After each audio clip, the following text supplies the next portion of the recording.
Good morning, everybody. Good morning. You're my favorite. Anybody else who wants to be my favorite? That's how you have to respond back to me. Good morning. Good morning. You're all my favorites. Please take your seats. We're about to get started with our first session of the morning. I want to first thank our breakfast chefs. The recipes for breakfast were based on Jody Eddy's new cookbook, and Jody will be speaking in a little bit. Thank you also to all of our sponsors last night and our chefs who cooked at the marketplace. I hope you all filled up quite a bit. The food was really delicious. I usually eat one bite, and then I ate, I think, every bite of every dish I tried. And you'll have to roll me off the stage by the time Friday afternoon hits. We're going to start today by thinking back about about 20 years of world cuisines with one of the chefs who has most exemplified that and who was at the first Worlds of Flavor. But I'll let Ruth Reichel introduce the session properly and introduce him. And in the meantime, I'll introduce Ruth, even though she needs very little introduction. As a legendary food writer, journalist, food critic, cook, editor of Gourmet magazine, novelist now. She was at Gourmet from 1999 to 2004. 7, 9? 9. Thank you, Ruth.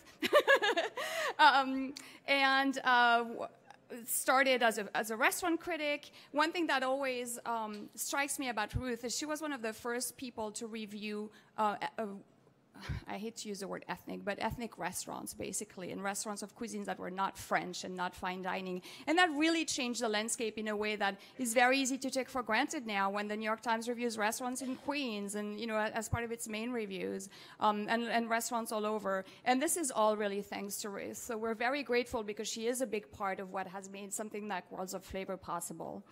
She's a recipient of 6 James Beard Awards and is at work on a memoir on the gourmet years and on another novel. She has contracts for lots more, so we're very much looking forward to continue reading Ruth for a long time. Follow her on Twitter if you don't already. It's very inspiring and meditative. And I'm very happy to welcome Ruth Reichel to the podium.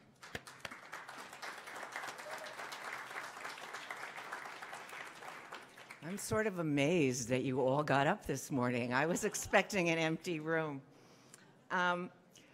I guess I'm here to provide some kind of historical perspective. So 20 years ago, I was the restaurant critic of the New York Times, and I came from Los Angeles, and my arrival in the city sent shockwaves through New York because my reviews were so different than anything my predecessor had done. And I am not talking about the infamous Le Cirque review. What I'm talking about is that my second review for the New York Times was of a small Japanese soba shop called Hanmura-an, which you had to climb a flight of stairs to get there. There was no elevator, and it was downtown in Soho. But I thought it was an almost perfect restaurant. It was stubbornly Japanese, devoted to celebrating a single dish, and doing it very, very well. I'm sorry to say that Hanmura-an has moved back to Tokyo, but to this day, when someone in New York says to me, "Where do you want to eat?" my first instinct is Hanmura-an. Well, I gave it 3 stars, and the uproar was enormous. My predecessors went to complain to my bosses. She's destroyed the system that Craig Claiborne, Mimi Sheraton, and I upheld by giving 3 stars to a little Japanese noodle shop, he wrote. He said my reviews were trite and irrelevant, and he started a campaign to have me replaced. Then things got worse. A little later, I reviewed a Korean restaurant, and people went completely crazy. "These ethnic restaurants have no business being taken seriously," one man wrote. "They belong in the $25 and under column." New York's Korean community was so stunned by the attention that 2 of the local Korean newspapers sent reporters to interview me. And one of them looked at me and said, "Do you really like Korean food?" and had a very hard time believing me when I said, "Yes, I loved it." Then in 1995, I upset the food police even more.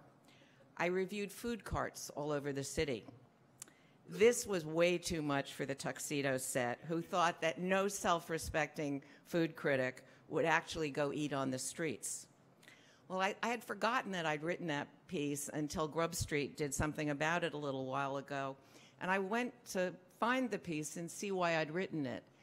And I had written it because New York had enacted something called Regulation 11, which was barring street vendors from any place that people actually went.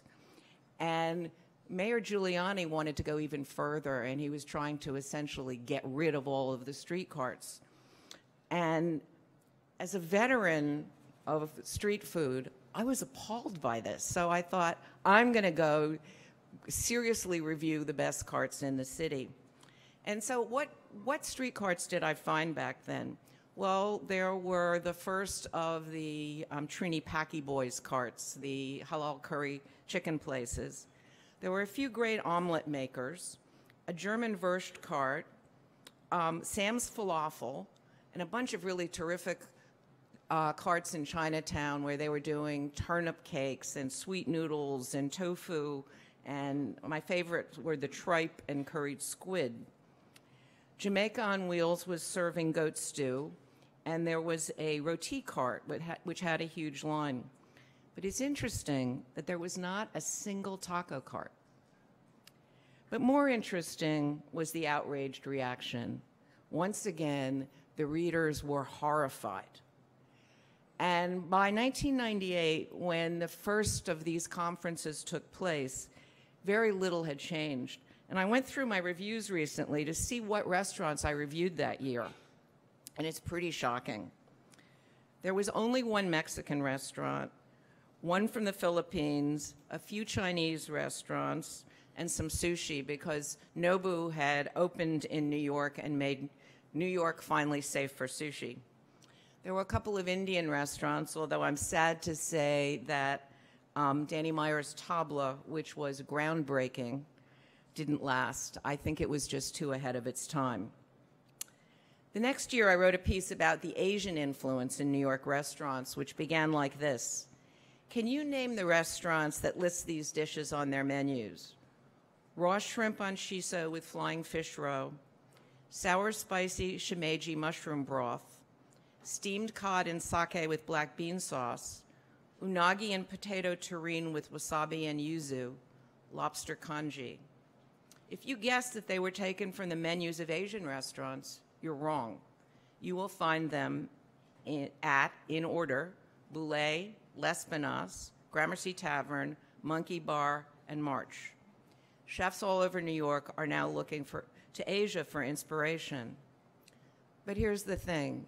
In spite of that, this conference was very much needed. We were still absolutely in trickle-down territory. Those dishes all came from high-end restaurants and went to high-end restaurants. Food trends were still starting in restaurants at the tables of the rich and working their way down to ordinary people. None of those food cart dishes that I had reviewed were showing up in fancy restaurants. Not yet. It was going to be a while until food trends reversed their course and started in the streets and became upwardly mobile. That has been the biggest change in the last 20 years, is where the trends come from. I mean, now food cart food is suddenly in high-end restaurants. Well, the next year, in 1999, I left the Times to go to Gourmet, and my staff instantly made fun of me for two reasons. One was a reporter in my first few days came and asked me what the staples in my kitchen were. And I mentioned that I always had barbecued duck tongues from Chinatown. For some reason, they all found this completely hilarious. Then the reporter asked me what I thought the next big food trend was going to be, and I had a ready answer. Korean, I said, definitely Korean. I said, Korean food combines everyone's favorite flavors: sugar, salt, spice, and pepper. It's fresh, healthy, low in cholesterol. Koreans graze through every meal. They cook at the table. They eat with their fingers. Yet even in New York, this fascinating food remains a mystery. My staff thought that was hilarious too. No way, they insisted, were Americans ready to embrace Korean food. Of course, they were right, but so was I. It just took 15 years for my prediction to come true. Interestingly, one of the very last articles I wrote before going to Gourmet was a piece about a trip to Tijuana. I went there to try huitlacoche, which its charms had always eluded me, and I thought maybe you have to eat it right where it comes from. Maybe it doesn't travel well. So I went to try and taste the corn smut and discovered that, yes, in fact, it was really delicious if you ate it on its home ground. But I ended up by eating a lot of worms. This restaurant that I went to was out of gusanos, but they did have chinequiles and escamoles. Well, I loved these large, articulated worms, and I wrote that they were strong, clear, with a wild, almost metallic flavor. The escamoles, on the other hand, I found a little bit boring. They didn't have much flavor. But once again, the readers were horrified that I had the temerity to write about eating worms and about eating real Mexican food. And your next speaker is going to talk about how much that has changed. I obviously do not need to introduce you to Rick Bayless, who has been teaching us all and feeding us all real Mexican food for a very, very long time. Thank you. Thank you so much. Thank you. Thank you. Okay. So this is the deal. When I moved to Mexico a really long time ago, there were no chef-run restaurants. There were chefs in restaurants, but most of those chefs were women that were working in the back called mayoras. And if you wanted to really learn about the cuisine of Mexico, you had to find those people that could share the secrets of the generations. And there was no sort of highfalutin Mexican food. In fact, there had been places outside of Mexico that had tried to do highfalutin Mexican food. But in Mexico, when people wanted to go out for a really nice meal, they typically went for French or they went for Italian. But back, we're talking 40 years ago, there was, if you ate Mexican food, you probably wanted to either eat it at a street stall when you thought you were kind of coming out of the bars or slumming or whatever, or you ate it at your home.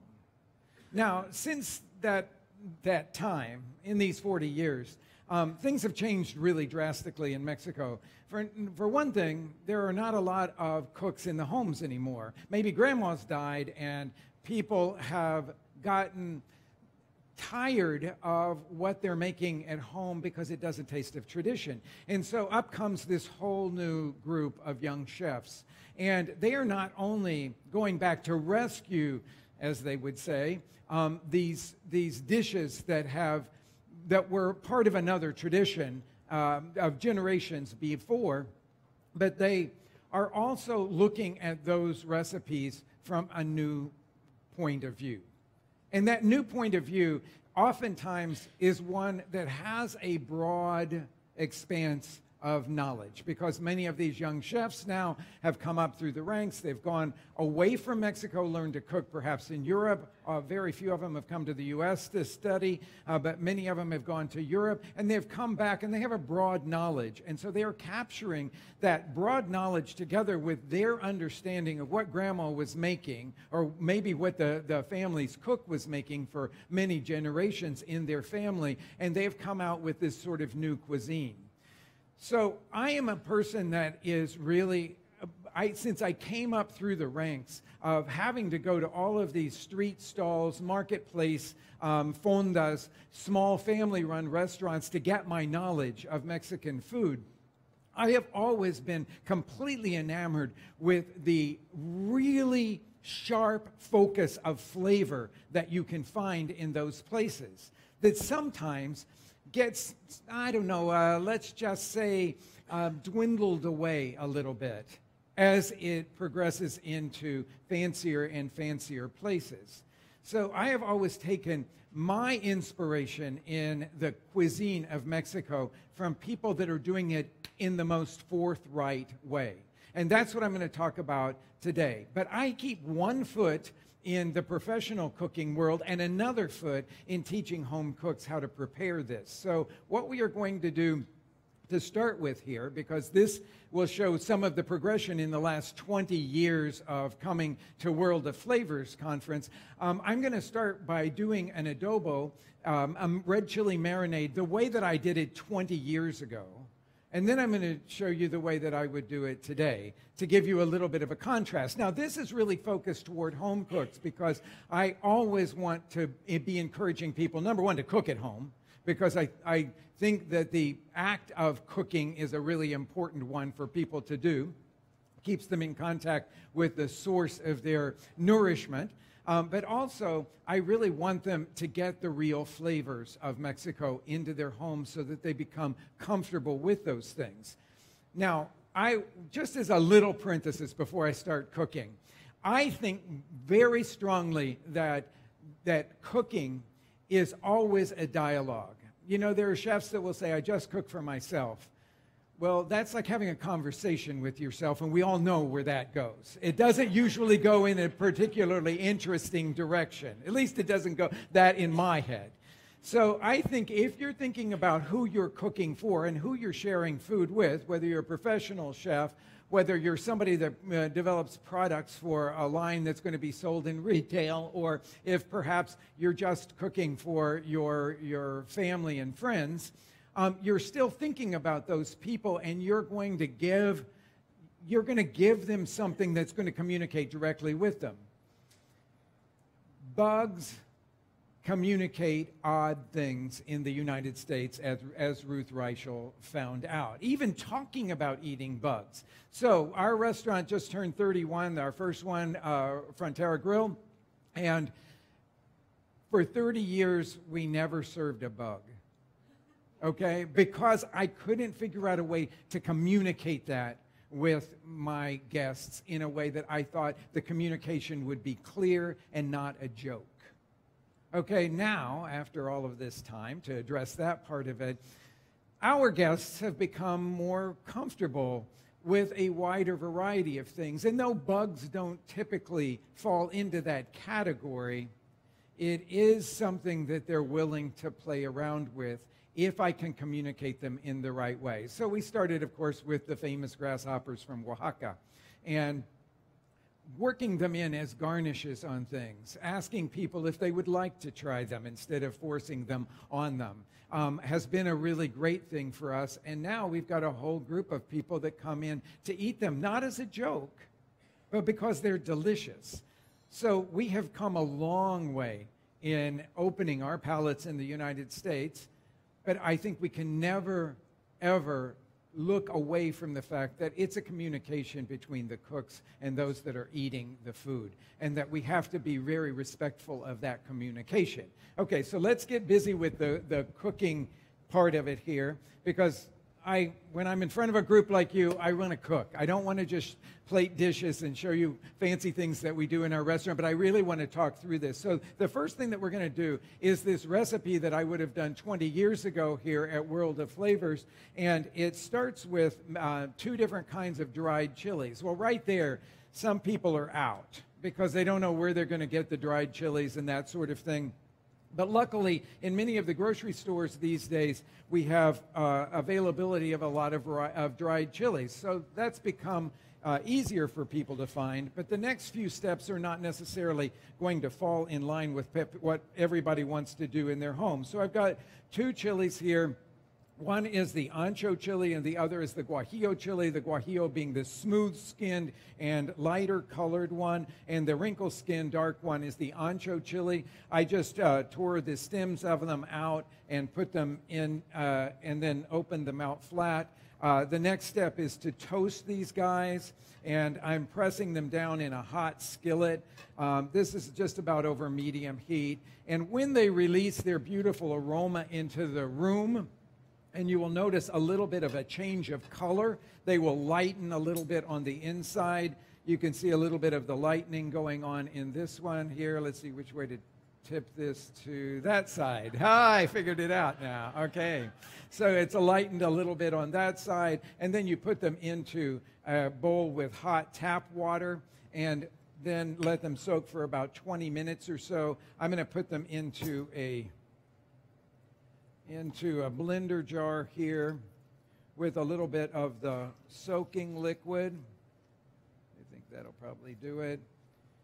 And then we've got some roasted garlic. The garlic is roasted dry in a skillet and with its papery husk on it, and then you peel that papery husk off. I'll put those over there. And then we have to grind up a whole bunch of spices because this is a red chili marinade that is very filled with all different kinds of herbs and spices. The first thing that we'll start with here is cinnamon.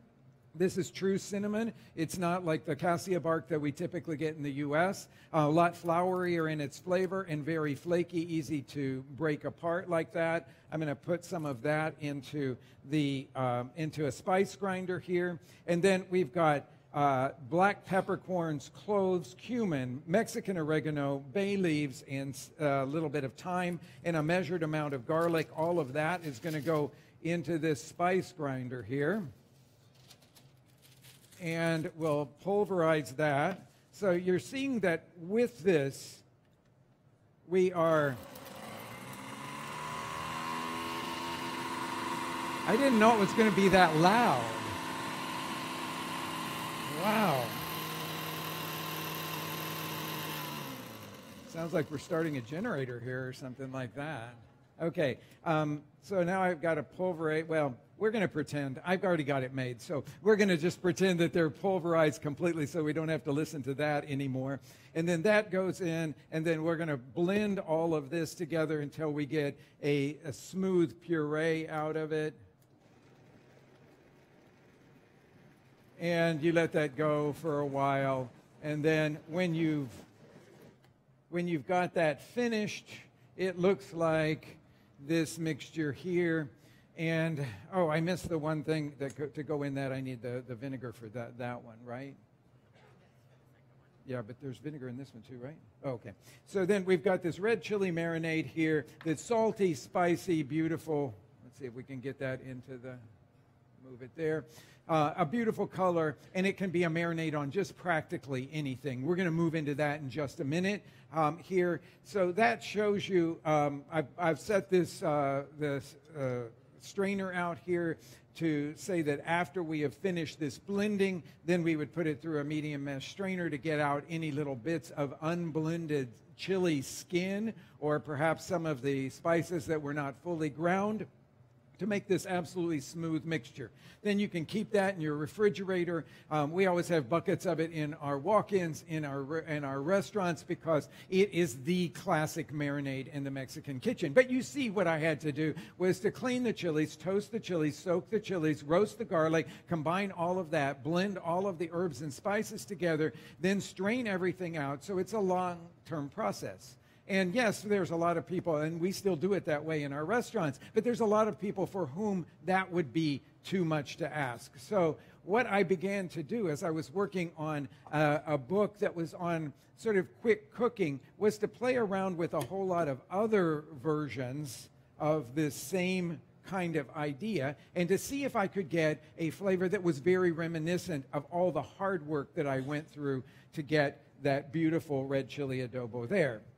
So what we did was we started with ancho chili ground, because from 20 years ago we could hardly find ground ancho chili, just the pure ancho chili, not with all of the things that we call chili powder in the U.S. with all the flavorings added to it, salt and sugar and so forth, but just pure ground ancho chili. So I said, well, can we find that, and could we work with that as our base? Now, the two different chilies that I showed you in the first one each give some different flavor to our adobo. The guajillo gives a really bright flavor and higher acidity. The ancho gives a sweet, round, mellow note to it. So this adobo that I'm going to make with all ancho is going to be a little bit different, but ancho powder was easy for me to write about and know that all of my readers would be able to lay their hands on that. So we have ancho, and then I've got some ground spices here. I've got cinnamon, black pepper, cumin, and then I've got the Mexican oregano here, a measured amount of salt. And instead of doing the roasted garlic, I did my quick blanch of garlic in the microwave, where I just cover the peeled garlic with water, blanch it for 1 minute in the microwave to take out its harsh and raw elements. You don't ever want to put raw garlic in an adobo like this or in any kind of marinade, I think, because after a while it just takes over. So that 1 minute blanch, I'm going to put all of this into our blender jar. And I've got all of these things to pull together. And this one has the vinegar in that. And we'll put that there. And then we have a cup and a half of hot water that will go into it. Blend this, and that will take a very short amount of time to blend all of that garlic in there, which will emulsify in there and give it a little bit of body. And then, of course, you'll need to let that sit for about an hour for all of the chili to rehydrate in that hot water. And lo and behold, you have something that's actually really, really good. But looking at this from the perspective of home cooks these days, I can get them into a really traditional flavor really quickly with ingredients they can easily find in their regular grocery store. And without having to track down the chilies and toast them, soak them, blend them, strain them, and all of those kinds of things. Okay, so what's the difference between the two? This one will give you a little bit more subtlety of flavor.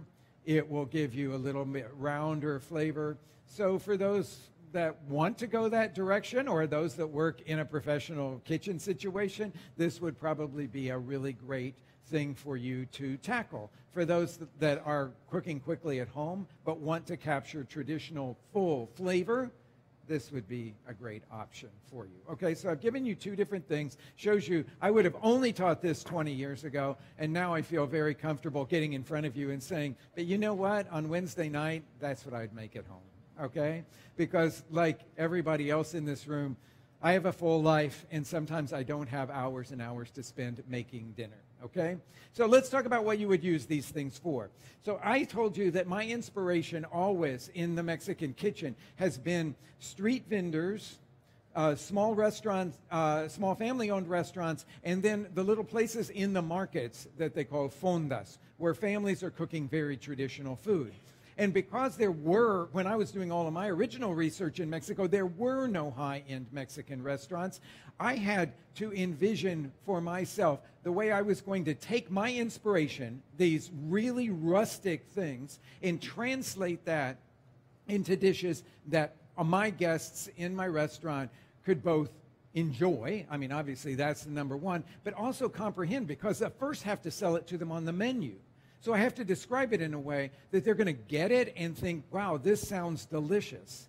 But I'm taking them in a way all the way back to the source. At least that's my goal, is to take them all the way back to the source.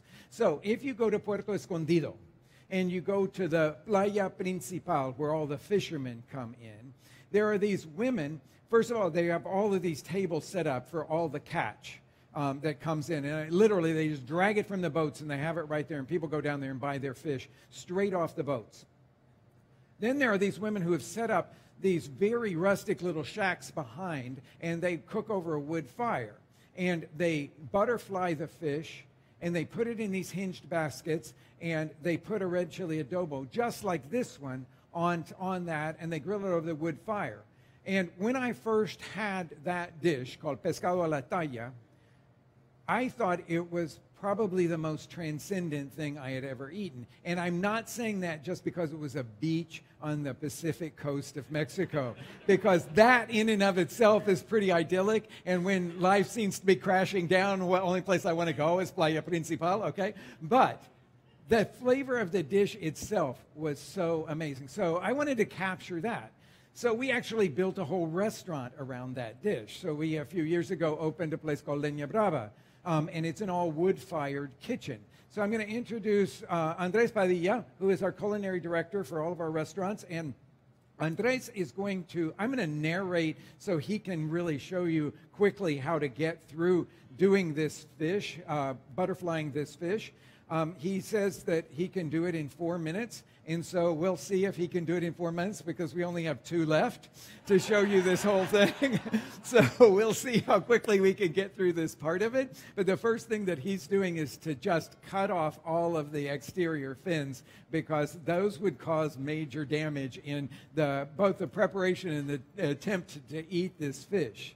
So the next thing that he's going to do is to use his scissors. You'll see he uses scissors for this a lot, to cut through the cavity all the way up to the top. And then he's cutting all the way, I think you can see, to take the area that's around the gills. The gills are out already, but he's taking these out. Now this fish that he's working with is a farm-raised ocean stripe bass. And it's grown out in Baja California, the only place in the world that they're doing this. And it's to me, it's one of the absolute most delicious fish that I've ever tasted. It's using the scissors to go down on both sides of the backbone first, right up by the head, and then using the knife to go on either side of the backbone, just cutting down toward what would be the dorsal fin on the top. Just cutting down there to free that whole backbone area, cutting all the way down to the tail. So you have to loosen both sides of that backbone so that you can then pull that part of it out. And all of that cutting around the head there was to be able to flatten the head. So you really do need to flatten it if you're going to do this kind of preparation that they do on the Playa Principal in Puerto Escondido.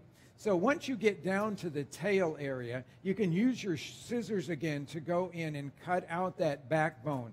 So there's another little floating bone at the top that would have been connected to that dorsal fin. He's not taken that part of it out, but you can see now how everything is lying out flat. But then you have to cut down through the head part of it. You have to be able to open it out completely flat like that. Now, you're just missing this one section here, which is the floating ribs, and those have to come out. So you use your knife, angling your knife toward the bones to free them at the top. And then Andres likes to just pull them out, just pull that off, leaving all that really delicious belly meat still intact there. So when he gets to that, he did this in almost 4 minutes, too. It's very good. I'm really impressed that we were able to get through that. When you get it flattened out like that, and he's just doing his last little bit there, then you have a fish that looks like this. Now, we've got some photos to show you because we've already grilled this fish. We couldn't take you all down to the grilling area, so I'm going to ask him to bring up the photos. The first thing that we had to do was to build a fire. We cook only over wood fire at Leña Brava. We have 23 feet of hearth with 6 fires on it, and then a big wood-burning oven there. That's the entire kitchen, and we first build a fire. The second thing that we had to do is heat this hinged grilling basket. Now, we had these made to fit these fish. We found a guy in Chinatown that could do all the ironwork for us, and we gave him the dimensions, and he made these beautiful baskets, which we brought one with us today. You heat the basket because it needs to be really hot. The next thing you do, you've got your fish, and with the skin side up, you oil it all really well, and then there's some salt on that container there, in that container there, that you sprinkle all over it to season your fish. The next thing you do is you put it skin side up in the basket over the fire, but it's really important that that basket be really hot so that the skin doesn't stick to the basket. After a while, you flip it over, and then you free the basket from the flesh side and paint it with the adobo. So it's already partially cooked at this point. Then you put it back over, flip it back over so that you can sear the adobo into the flesh there. And then you open the top of it up so it's skin side up, put a pizza peel on there, and then flip the whole thing over. And that's the last of the slides, so we can come back here and we can show you this part of it. And so this is what it will come out looking like. And we have you want to grab that big platter there. I think we can pull this one over here. So this is that one that you saw being grilled there, and you can slide it off of the pizza peel and onto the platter. We like to serve this with a little lightly dressed salad. And for this one, what we use is, as a dressing, is just a little bit of salt and a little bit of lime juice. So we'll squeeze that over the top of it like that. Toss that. It's got a little red onion in it as well. And it makes a really beautiful little garnish to go on the top of our split grilled fish a la talla, style of what you would have on the beach in Puerto Escondido, a little roasted tomatillo sauce to go there with it. And thank you all very, very much.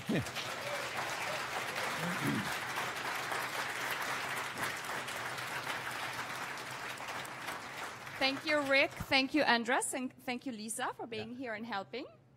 I would definitely love to eat this right here, even more so on the beach somewhere. I don't know, that might have to happen very soon. Thank you. It's always, you did exactly what we had talked about in terms of this transformation. Good. And thank you. Major thanks to you. So Major much. thanks to you, Ruth, for your candor and your in-depth contextualization of where we are too. So big round of applause to the two of you again. When we think about world flavors, and the context of the conference has always been to look very far for flavors, but it's also very important to look at home and to look close to home and to look at things that are happening right under our nose and that have been happening here for centuries, if not even longer than that. And that's what this next session will do. We're going to look at Native American traditions, and as something that is becoming more and more important to a lot of people. And I think there's a greater realization. There's still a huge amount of work to do, but there's a greater realization of this importance of understanding what started right here in America to understand the world around us too. So to lead us through this session is moderator Jody Eddy, and it's through Jody that I met Sean Sherman, who will be the chef here, and other Native American chefs, because they are both from Minnesota, and there is obviously a strong Native American population there, as Sean will tell us. Jody is a Renaissance woman. She leads culinary tours. She's a writer for publication like Saveur Magazine and Vice, Food and Wine, Wall Street Journal, et cetera, et cetera. She writes cookbooks that take her all around the world, too. The one she's working on right now, and that she'll love to tell you about because it leads to really amazing adventures, is on monastery food. So she's traveling all over, visiting monks and nuns and researching their foods and writing about that. She also consults for NGOs and does a lot of other things. She was the IACP's Judge Choice Award for her cookbook North, the New Nordic Cuisine of Iceland, where she has also spent a lot of time, et cetera, et cetera. I could just keep going, but I want you to hear from Jody directly and then from Sean also. So please welcome Jody Eddy.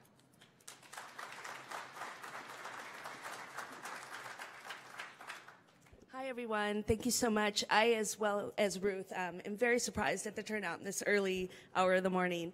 I am really thrilled and honored today to introduce my friend, Sean Sherman. Sean and I met years ago at a conference in the Sonora Desert in Arizona, and he has always been very transparent, open, honest with me about a lot of conversations I think that are very difficult to have, and he's really moving the conversation forward. Sean is the founder and CEO of The Sous Chef. He's a Lakota from Pine Ridge, South Dakota. He's been cooking throughout the U.S. and Mexico for over 30 years. And in that time, his accomplishments are myriad. They're countless. He served the first decolonized dinner at the James Beard House recently in New York City. His cookbook that was just published this year, The Sous Chef, was recently nominated for a James Beard Award. Sean will be signing that later today, and I highly recommend it. He's also a recent recipient of the Bush Fellowship, an incredible accomplishment, and I'm really thrilled to see where that takes him. Sean and I share a home state of Minnesota, so call out to the Midwest. And I've learned incredible things from him about indigenous techniques, ingredients, philosophies, about why his mission to decolonize the native diet is so critical. And I've also learned from him about how he's going about revitalizing native foodways. And he'll talk all about that today. I know he has a really vast, thought-provoking presentation. And I think these terms are words that we may not understand, but that it's vital for us to explore. Another thing that Sean and I have talked so much about, and I think is so important for us to always consider in our kitchens as writers, is cultural appropriation, and what this means, and why it is so critical for us to understand it. And I know Sean will be discussing that as well today. These conversations can be uncomfortable and overwhelming, but Sean has really held my hand through them, and he's taught me that we have to begin somewhere. And this is what we're going to be doing today. And I really encourage you to reach out to Sean. He's very open, transparent, and and I'm just so thrilled and honored today to introduce Sean. Thank you. All right. Well, thank you, guys. I prepared a little bit of a dish of something really simple. It's called wasna. It's something that I grew up with. It's dried meat with the fat that's rendered down. It's mixed with berries. I mixed this with puffed wild rice and amaranth and some wild harvested greens. We picked some miner's lettuce and some wild fennel yesterday, right around campus, basically. Don't tell the lawnskeepers, but. But you know, really, what I really want to talk about is just our perspective with indigenous foods, and where we are today, and why aren't there Native American restaurants all over the place? Because no matter where you are in the U.S., North America's history begins with indigenous histories, and it's really silly to think of that. There's just no Native American presence out there, and that's kind of what started me on this journey, because as a chef I'd been studying so many other cuisines from around the world, as a lot of chefs do. You know, you learn a lot of French technique, you learn about Italian and Mediterranean foods, you learn about, Southeast Asian, Japanese, you learn a bunch of stuff. And then all of a sudden, for me growing up, having grown up on Pine Ridge Reservation in South Dakota, it was all of a sudden apparent that, I could walk around the city and find food from all over the world, but nothing that talked about the land and the history of the area I was standing on, which was pretty much everywhere. So it just kind of got me on that path as to where are all of those Native American restaurants, right? So I just wanted to try to fully understand what was going on, because I grew up on the reservation. I was thinking about the foods that I grew up with. And a lot of it had been influenced by government stuff, by the U.S. and European influences. So I wanted to find out what was out there. I couldn't just go online and order Joy of Native American Cooking. So I had to really trying to dig deep, So I was looking at all sorts of stuff and just trying to understand, why aren't there indigenous foods out there, to the point where we have opened up our business called The Sous Chef, and our focus is on pre-colonial foods. So what is pre-colonial foods? For us, it's just what were people eating here before European influence? What were those ingredients? What were so for me, this is the food of my great-grandfather. My great-grandfather was 18 during the Battle of Little Bighorn with the Lakota, and that's not a long time ago. That's in the late 1800s. And so for me, this was just going back a couple of generations in my own family to try to understand, what was my ancestry eating back then? So to understand what pre-colonial is, first off, just to get everybody on the same page, what is colonialism? The easiest way to understand colonialism, Google. The policy or practice of acquiring full or partial political control over another country, occupying it with settlers, and exploiting it economically. So we see this happen in history a lot, right? We see it heavily coming out of Europe during the age of exploration. And we see, basically going all around the world, Africa, India, Southeast Asia, Australia, New Zealand, Hawaii, the Americas. All of this area is being affected by European colonialism. People are getting pushed around, people are getting delocated, all sorts of bad things are happening. But then we look at U.S. colonialism, which is something very recent and people don't understand. So at the beginning of our country, in the late 1700s, still over 80% of the entire part of the land was still under indigenous control at that point in time. So Native American history isn't something that's ancient history, right? It's very recent. So again, this is just the era of my great-grandfather.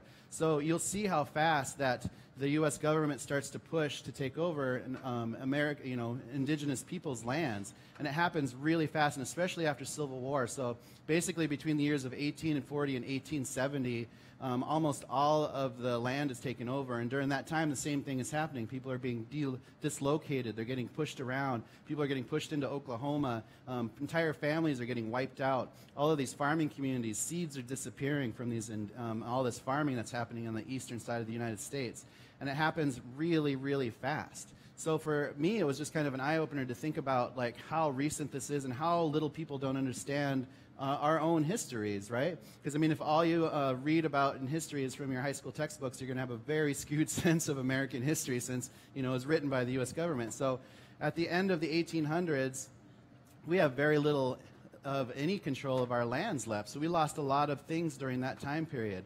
So we're kind of in the sense of kind of traumatic healing at this point. We're barely getting to the point of healing. We just went through a very traumatic time period and a very recent time period too. So for us, like, how is this happening? And a big part of this for the U.S. government was declaring war on our foods. So they were burning crops on the East Coast. They were taking out food stores. In the West, they were wiping out bison, anything like camas. They were just taking out all sorts of food because once you destroyed food from somebody, they're easier to subdue. And the U.S. government found that out and was able to utilize this system over and over. And the thing that really sealed the deal of why we don't have a lot of indigenous restaurants out there and people don't know a lot about it was because the next thing that they kind of waged war on was our knowledge. So thousands of years of generational knowledge of things that had been passed down about how to live within your environment utilizing only plants and animals is wiped away during this time period. So when they started the boarding school systems in the late 1800s, all of that generational knowledge comes to a screeching halt because these native children who should be learning their traditions and their ways are forced to not speak their language, not to learn their songs, not to learn how to forage, not to learn how to farm, not to learn how to hunt, and taught how to do carpentry, how to be housemates, household servants, and how to only speak English. And it was really destructive. And boarding schools popped up all over the U.S. during the 1800s. So it really destroyed a lot of the indigenous cultures that were here before. And this is a big part of why there isn't these indigenous people, or not indigenous peoples, but indigenous knowledge. So it's really important just to understand the basic history because it's our history and we have to understand it to be able to move forward, right? So growing up in post-colonial Native America, people are always asking me, like, what did you eat growing up? Where, they want to have this kind of, fantastic thing where I was running around in the forest with some homemade clothes and shooting a rabbit with a bow and arrow I made and stuff like that, right? But, this is what my pantry looked like growing up. And this is, the commodity food program list, and it looks actually much better than it did when I was growing up because we just had black and white cans that just said beans and, stuff like this. But the problem with this program is that it's destructive because it was never meant to be a nutritional program. And so the government starts it in the 1930s as a farm supplement program to help out farmers. And so these foods go to hospitals, schools, and Native American reservations. So the problem with this is that it's high glycemic, there's lots of sodium and bad salts, there's bad fats, there's bad sugars, like you name it. And that's why you see an immense amount of problems on indigenous communities. There's like upwards to 60% type 2 diabetes, there's lots of obesity, there's heart disease, there's all sorts of horrible statistics out there because a lot of people are surviving off of this government reliance food. So for us, we wanted to figure out more, and it wasn't even these fresh vegetables in front. It's just that stuff in the back, right? And the other piece was Indian tacos. So people think about Native American food, and they think, oh, native tacos, it's awesome. Navajo tacos, Indian tacos, whatever you want to call it, fry bread tacos. But when you start decolonizing this plate and getting rid of stuff, like fry bread goes away right away because fry bread was something that the U.S. government gave Native American people because we didn't have wheat flour. So like when you get staples of wheat, lard, salt, sugar, there's not much you can do with it, especially when you don't even have an oven. So the simplest thing you can do is make a simple dough, fry it up in a pan, and it's something that we've seen the U.S. cavalry and military utilizing for a long time. So it became oppression food for indigenous peoples, and there's just absolutely no reason, because of how much diversity we have out there, that Indian taco should represent every single Native American person across the U.S. Because I always thought it was weird growing up in Pine Ridge in South Dakota and be like, it's weird that our native food tastes like Mexican food, you know? So as a chef, I start looking into it deeper, and you try to start figuring out. So I started asking myself, what is an indigenous food system? And to understand indigenous food systems, you have to understand how much plant diversity we have out there, and region diversity, and terrain and terroir and everything like that. So there's forests, there's mountains, there's everything. And then you layer on the indigenous people. So there's still 634 tribes in Canada, 567 in the U.S. 1/5 of Mexico is still indigenous and speaks an indigenous language, right? And then the easier way to understand indigenous borders is you look at a language map. So if you see a language map of the U.S. of indigenous languages, the U.S. looks extremely diverse. So if you can imagine driving across the country and stopping at Native American restaurants, it would change in flavor and culture and mythology and history everywhere you stopped. And but now we have the same exact burger chain and everything across the way. It's so homogenous, and we should be celebrating this immense amount of diversity in culture and tradition and history that we have across the board. So this is kind of the push that we're doing, is trying to showcase diversity out there. And for us, it was more than just culinary. It was about understanding wild foods, permaculture, native agriculture, seed saving, seasonal lifestyles, ethno-oceanography, hunting, fishing, butchery, salt, sugar, fat production, indigenous crafting, cooking techniques, regional indigenous histories, indigenous traditional medicine, food preservation, fermentation, nutrition, health, spirituality. All those things took a play into what is indigenous foods, right? So for the biggest piece for us was reconnecting with the earth around us, getting to know the plants, not being lazy and calling everything a weed if you don't know what it is, because indigenous peoples knew the name of all of the plants right around us, right? So when you start learning the names of plants, you start to realize their purpose. Everything has a purpose out there, except for ticks. Everything else has a purpose out there. So ticks are horrible. But anyways, you just see food everywhere, and people are always worried about poisonous foods and things like that, but a lot of those poisonous foods were just really strong medicines. If people knew how to utilize them, you can really use them for your benefit, because again, indigenous peoples around the world shared the commonality of being able to utilize only plants and animals to live sustainably within their area, right? There's so much knowledge that we should be utilizing right around us. The first thing I did when I was here was take my chef, and we just crawled up the hillside in the back of this castle thing, and just started gathering food, because there's all sorts of cool things out there, and we'll be utilizing those foods on our plates this whole week. So, and it's thinking about staples. I grew up with things like timsala, which is a wild prairie turnip. You have things like camas, that was out of the Pacific Northwest and Northern California. We have staples like wild rice, where people are still harvesting today sustainably using no petroleum. They're just using canoes. They're using sticks. And it's something that we have so much, and we have to be careful, because we've ruined over half of this wild rice land, because wild rice used to go as far east as New York State. And basically we have it maybe as far east as Michigan at this point, because there's reclamation efforts out there trying to protect it. And you see a lot of people trying to protect these natural resources because they're important. It's completely different than the California wild rice that you see, because that black wild rice that you see in a rice-a-roni box is something that was designed to be cultivated into big patties, and they can use machinery and combines and stuff. But the real hand-harvested wild rice is something so unique, and it's just this grass seed that just has so much nutrition, and it's such a wonderful staple where we're at. And it's been making families happy for such a long time. We have maple syrup, maple sugars, things like that. Even if you're in the desert where all the plants look like they want to hurt you or maim you, if you know how to utilize them like the indigenous peoples do, all you see is health and medicine, all around you. So there should be no such word as food desert, because the deserts are ripe with food if you know how to look for them. When I think of food desert, I think of one of the suburbs around Minneapolis, but... if you're on the coastal, I'm jealous of the coastal tribes, because they have this whole other food system right offshore. So not only did you have inland, but you have coastal. So you have plants, you have animals, you have shellfish, you have all sorts of stuff to utilize. Indigenous peoples knew how to do that, because they were resourceful with everything that was around them. And there's so much health and medicine out there and food. So you just have to know how to utilize it and identify it.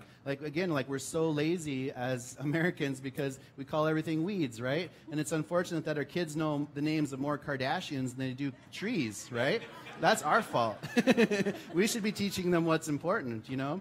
So the other piece to look at is indigenous agriculture, because it has this huge history. A lot of people know about a Three Sisters situation where there's corns and beans and squash. You grow the corn, the beans crawl up the corn, and the squash covers the ground area, right? And this is more of an eastern, but because we're such a huge area and agriculture spreads in such a large spot, because agriculture starts in southern Mexico with corn culture in particular, and it's followed by corns, beans, squash, sunflower seeds, chilies, and we see these same crops crawl most of the way, like chilies kind of stop in the southwest, but throughout the entire eastern seaboard, up the Mississippi and Missouri River valleys, like where I grew up in South Dakota, people have been farming in those regions for over 2,000 years, and there's so much awesome diversity out there. Even like when the Spanish were first coming into Mexico, they were seeing what they called floating gardens, but they were these awesome raised beds, and it was a beautiful agricultural system that nobody's really utilizing today. The people in the desert were able to grow out agriculture and have it flourish, and that's a huge human feat to be able to do this in the desert, you know, at high heat, drought-resistant seeds. People all the way up in my area in the Dakotas, you see the same crops all over. So there's so much history, and we're lucky to have any of that diversity left, because a lot of it went away when the westward expansion was happening and seeds were being destroyed. A lot of those farming communities were being completely destroyed. So you have crops of beans, you have squash. And then you think about indigenous food techniques, you know, so the nixtamalization of corn followed that agriculture wherever it went. So processing corn into hominy or pozole or whichever part of the country you might be in, but it was just something as simple as making an alkaline water bath utilizing only wood ash and then processing the corn. And when you process corn in that manner, then you are able to get all of the benefits from corn: calcium, potassium, magnesium, iron, zinc. And it's just a much easier way. So when you look at Mexican cuisine is way more indigenous than it is Spanish influence. So if you decolonize it, you still have mostly Mexican cuisine, because you have nixtamalized corns, you have chilies, you got tomatoes, you've got all this stuff. So like for us, like we've removed all European ingredients. So there's no dairy, no wheat flour, no processed sugar, no beef, no pork, no chicken. So like Mexican cuisine, you get rid of sour cream, you get rid of cheese, you get rid of cilantro even, stuff like that. You still have really strong Mexican roots there with the food. So it's a great place to look at. Food preservation techniques, drying foods out. For us as chefs, like saving seeds to make sure, like when we're using these special heirloom varietals, we're making sure to save those seeds and get them back into the hands of farmers. Because up until the 1800s for indigenous peoples, they didn't have to pay for food because they took care of their own food, right? And if you can control your food, you can control your destiny. So that's what we're just trying to get people. That's the strongest sense about food sovereignty, is like if you can control your food, then you can control who you are and the people who you are, not be reliant on government foods that are only making you sick. So for us, it was trying to figure out what to do with this. So we started our business. We started hiring young native chefs. We started training them to be a part of this as an everyday thing, as part of our culinary practices, getting to know the plants, seeing food everywhere, utilizing technology and information to help us along, like not trying to do a timepiece and cook like it's 1491, but to take all that generational knowledge that we're relearning and apply it to today to do something bigger with it. Right? Making our own pantry items, grounding our own flours, using our own herbs. We don't have to follow a simple, you know, French-influenced cookbook. We can utilize all of the stuff that makes food taste like where we are. You know, this picture is rabbit, cedar, wild rice, cranberry, maple. You can see all those ingredients standing in one spot, one lake in Minnesota. So it's making food taste like where we were and having fun with it, putting artistry on it, right? We can make food beautiful, because the food is beautiful, and humans, that's something we all share as food. Making businesses that were serving only indigenous ingredients, and doing it really for the indigenous communities. That was really our passion. So this work was always bigger than me. It wasn't about trying to create a name for myself. It was about just trying to get this knowledge out there and to share it. So for our vision, we knew opening a restaurant would literally lock ourselves in a box, because restaurants are actually the worst business plan you can come up with, you know. But they're important, because one restaurant can really change an entire community. So we developed a nonprofit called NATIFS, or North American Traditional Indigenous Food Systems, where we have this grand vision to reteach indigenous foodways and education, and to create food access. And it's kind of taking those two fronts that colonialism had against us by returning indigenous knowledge and returning our indigenous foods to the people that it matters the most. So we created a brand called the Indigenous Food Lab, where we're starting off in Minneapolis because that's where we're based off. But the Indigenous Food Lab is going to be a restaurant and a training center that's going to teach about, a classroom to teach about all of this indigenous food knowledge that we have, and also to have this restaurant to train people how to work with it, and to create lots of curriculum around it, and utilizing the cookbook we just came out with as an educational tool because it has over 100 recipes using only indigenous ingredients and all the philosophy wrapped into it. Our next phase is to work with tribes around us and help them to develop their own food business to create that food access in those communities that need it. Help them create community gardens, help them permaculture design and just landscape with purpose. We should just be putting food everywhere. Lawns are stupid. You don't need lawns. You should be putting food everywhere. That's how we're going to feed everybody in the future, right? And then eventually we want to open up, thanks. Eventually, we want to open up indigenous food labs all across North America to really revitalize that indigenous knowledge that we've been so blind to for so long because it's right under our feet constantly. So for us, this was an indigenous food evolution and revolution all at the same time. It's breaking past all that oppression and moving forward. You know, so for us, it's all about these next generations. It's about these next kids who can grow up knowing what their foods are because they're the ones that are going to be leaders. And indigenous peoples have always been stewards of the landscape that we've lived in. They've overseen these lands for, you know, long generations, and we've destroyed so many indigenous lives over this time period, this very short time period. So it's time that we give some respect and some knowledge back to this traditional knowledge, right? You know, California has a horrible history where they had a bounty system between 1850 and 1860 where you can make $25 to bring in the head of an indigenous person. And $25 in 1850 is like $800 when the cost of living is 25 cents. So California itself wiped out almost 90% of its indigenous population back during that one stretch of 10 years, right? It's horrible. So for us, we want to give back a model to people utilize all around the world to reclaim indigenous knowledge and to revitalize it because indigenous cultures all around the world hold so much strength in the knowledge of how to live sustainably within the land. So we just ask people to like learn the indigenous histories of your regions, you know, connect with and learn the plants directly around you, respect the efforts to support you know, just protecting our natural resources because they're very important. You know, this is our food, this is our land, and what we do to the land is going to affect us or affect our next generation one way or the other. You know, support indigenous food producers because we're trying to create a lot of economic demand for them. And be aware of appropriation. And just a simple form of appropriation is just instances of a dominant culture profiting from the customs and cultures of a non-dominant culture without the occurrence of any benefits to the non-dominant culture. So just be really careful is all because, you know, the last thing Native Americans want is for European chefs to tell them how to cook indigenous foods, right? But people should celebrate the indigenous foods and be aware of it because we should all be celebrating food no matter what. We want everybody to enjoy. We just want people to be very careful because there's a lot of damage in our history and there's a lot of repair and a healing that needs to be done. But we have to start somewhere. So.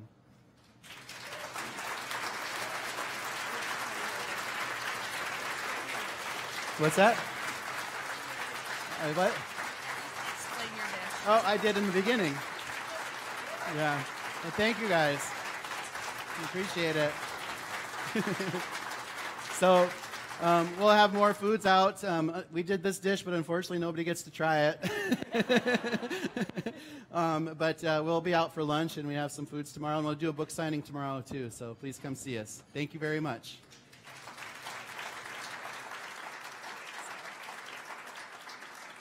Sean, I think the standing ovation speaks for itself, and I'm so happy to hear how you guys are hearing Sean's message, and it's probably one of the most important takeaways of this conference. And so thank you for being receptive. Thank you to Sean for being so powerful and so striking and so important. Thank you, Jody, for making this happen. We are now going on breaks, and as you know, your breakout... Sorry, I need to make sure I give you the right information. All right. Your breakout assignments are on your badges, in the back of your badges. That will tell you where you're supposed to be going. And then I'm going to give you some direction. The breakouts or seminars and workshops are thanks to our sponsors at the Gold, Sustainability, and Premium Gold level. You are going to, if you are in the kitchen workshops, you will wait in the back of the room, and then the voice of God from the back will tell you where to go. If you are at a seminar 1, you will be in Eco Lab, first floor to the left when you go down the stairs. Seminar 2, you can stay right here in Ventura. Seminar 3, you're in Debon Theater. So when you go down to the first floor, you'll head to the right. Seminar 4, you'll be at the Williams Center outside the building to the right. It's the standalone at the bottom of the driveway. And then seminar 5 and 6, you're at the Rudd Center outside, and then to the left, the standalone building at the top of the driveway on the left of the building. And then, so again, kitchen workshops, please wait here and you will be directed very shortly. Thank you so much. At 10:15, we'll have a break, and then we will be back here at 11 o'clock.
I just love the way watermelon pairs with chicken and pork dishes.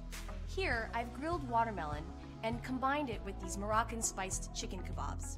They've been glazed with watermelon molasses and served with a garlicky yogurt sauce. To make your yogurt sauce, place the garlic in a mortar, season with a pinch of salt, and pound it into a very fine paste.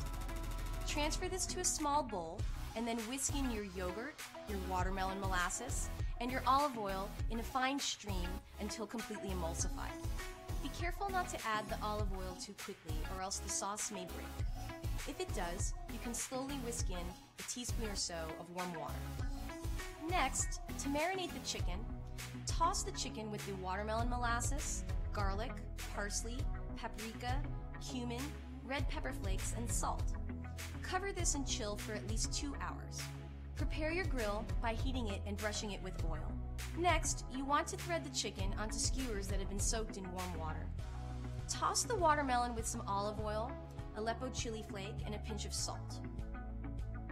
Place the watermelon pieces onto the grill and cook them for 2 or more minutes, turning them occasionally until all surfaces are marked. To grill the chicken kebabs, place them on the heated grill, turn them occasionally until the chicken is cooked through, nicely marked, and this should take about 8 to 12 minutes.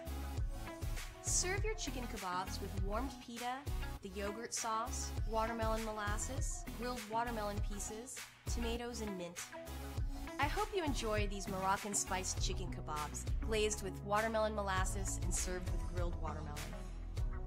To find this recipe and others in this series, visit ciaprochef.com/watermelon.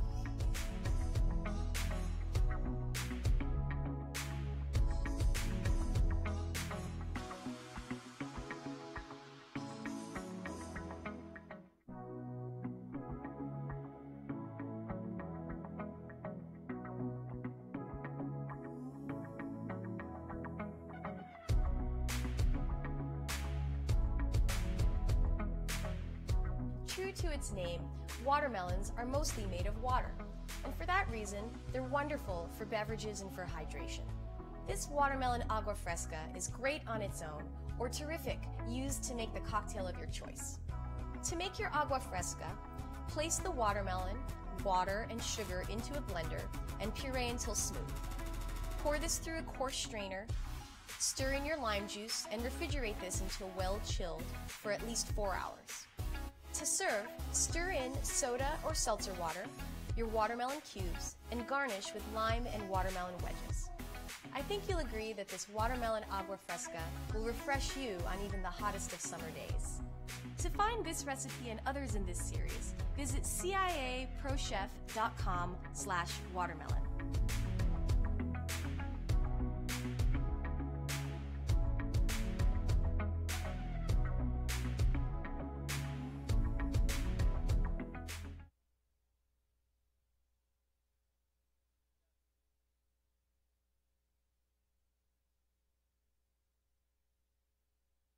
This is a cauliflower khao soi based on a dish that is popular in northern Thailand and influenced from Indian cuisine. So you will see flavors like curry powder present here along with some classic Thai flavors. In this dish, we're using cauliflower for a vegetarian version in a hearty curry broth with crunchy noodles on top. Start by heating the oven to 375 Fahrenheit or 350 Fahrenheit if using convection. Dry roast the cauliflower florets for about 40 minutes until golden brown. In the meantime, you can mince all the curry paste ingredients together with a mortar and pestle.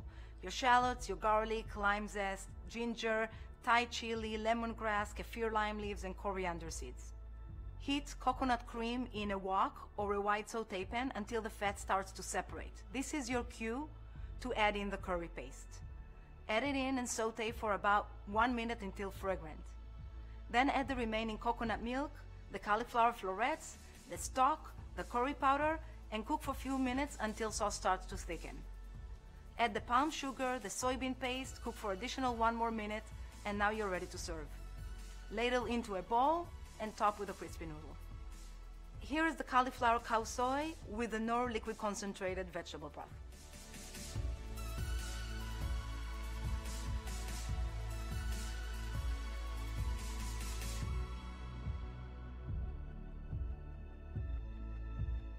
This kabocha and beef stir fry with Thai basil is based on a vegetarian side dish we had in Thailand, but the addition of meat brings it from the side dish arena into the entree one. But it allows you to add less meat and more vegetable into an entree. In this dish, we're using the Knorr liquid concentrated beef stock. Lightly season the sliced beef with salt. Heat a wok over high heat and add 2 tablespoons of the vegetable oil. When oil is hot, stir fry the beef in the wok until well seared. If you need, do it in batches. Remove from the wok and set aside. Add a little bit more oil into the wok and then add in the garlic, the shallots, the ginger, and the lemongrass and stir fry for about 30 seconds until fragrant. Now you're ready to add in your kabocha and stir together. Adjust the heat to medium-low. Add in the palm sugar, the mushroom soy sauce, and the Knorr liquid concentrated beef base. Partially cover and simmer for about 15 minutes or just until the kabocha is soft and tender. At this point, add the beef back in, add the bird's eye chili and the Thai basil, and cook just until well combined and beef is reheated. Finish the dish by squeezing fresh lime juice over and serve. So here is our kabocha and beef stir fried with Thai basil, made with Knorr liquid concentrated beef stock.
Good morning, everyone. Welcome to Seminar 2. If I could ask everyone who's in this seminar to come on up to the front. I'd like to get nice and cozy for the seminar. It's meant to be a little more interactive, get more opportunities to ask questions, and see all the action up close. So don't be shy.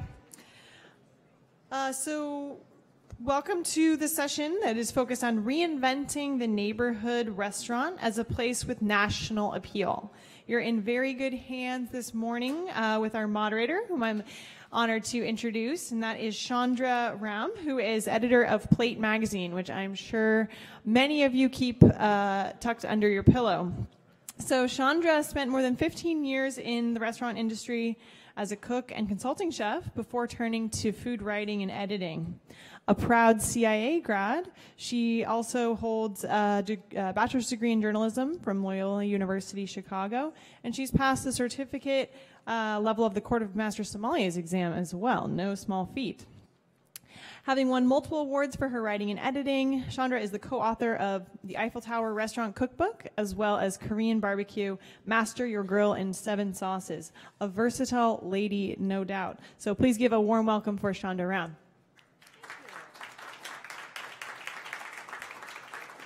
Wow, I feel like that was already such a warm welcome. I always like to, at this point, say when someone says, oh, she went to CIA, I went to the New York campus.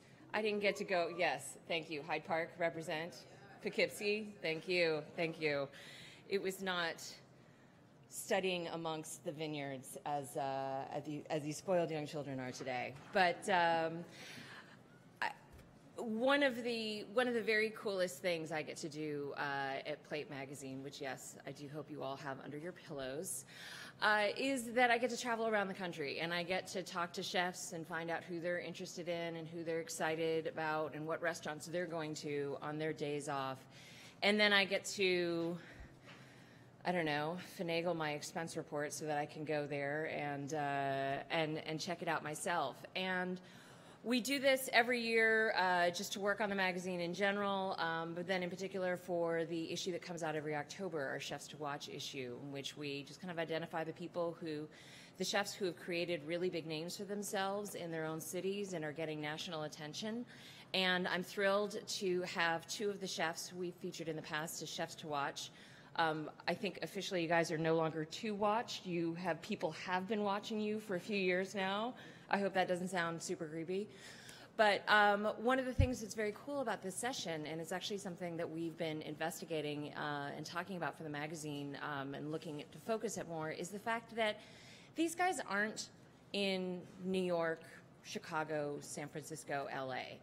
And increasingly, we're finding some of the most interesting, exciting cooking in the country is happening in cities other than those ones that are assumed, the ones that people are kind of thinking, oh, okay, like, of course you're going to go to New York. Of course it's expensive. It's expensive to open. I don't think it was cheap for you guys to open your restaurants. Maybe Carlisle's first, but it's a little more reasonable. It's expensive.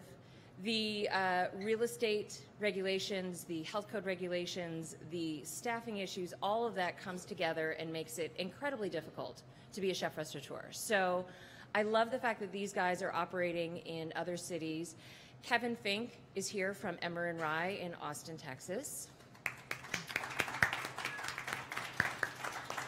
And Justin and Lucia Carlisle are here from Ardent, Laughing Taco, and Red Light Ramen in Milwaukee, Wisconsin. Represent.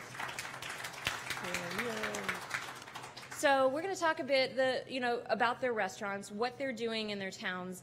And I think in particular, I want you to keep note of the fact that the food they're doing, it's almost an insult to say, oh, okay, well, this is like New York level food or this is Chicago level food, because their food they're doing is incredibly high level. And yes, it stands against any food in the country. These guys are doing fermentation projects in their kitchen. They are expanding the boundaries of what we think of in traditional cooking, but they're doing it very much with a sense of place. They're working so much with local products, local purveyors, and they're really making their cities shine. So I'm thrilled to have you guys here with me. Kevin, why don't we start with you? Can you start as you're getting going? Tell everyone a bit about Emmer and Rye. So yeah, I'm gonna totally talk first and then kind of cook second in that. And I think this is a topic that's really important to me for a lot of reasons. One, every single cook that comes through the CIA or through most of our kitchens wants to open up their own restaurant.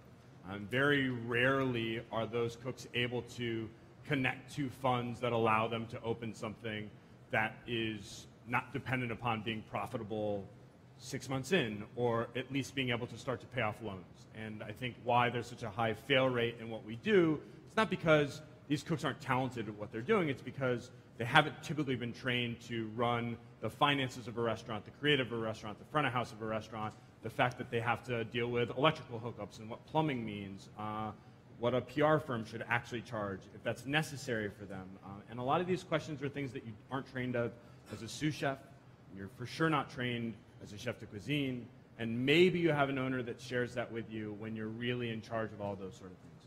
And that's a gap in our industry. It's the only time where you're asked to do a job where you have almost no training, where the entire business is put up on that.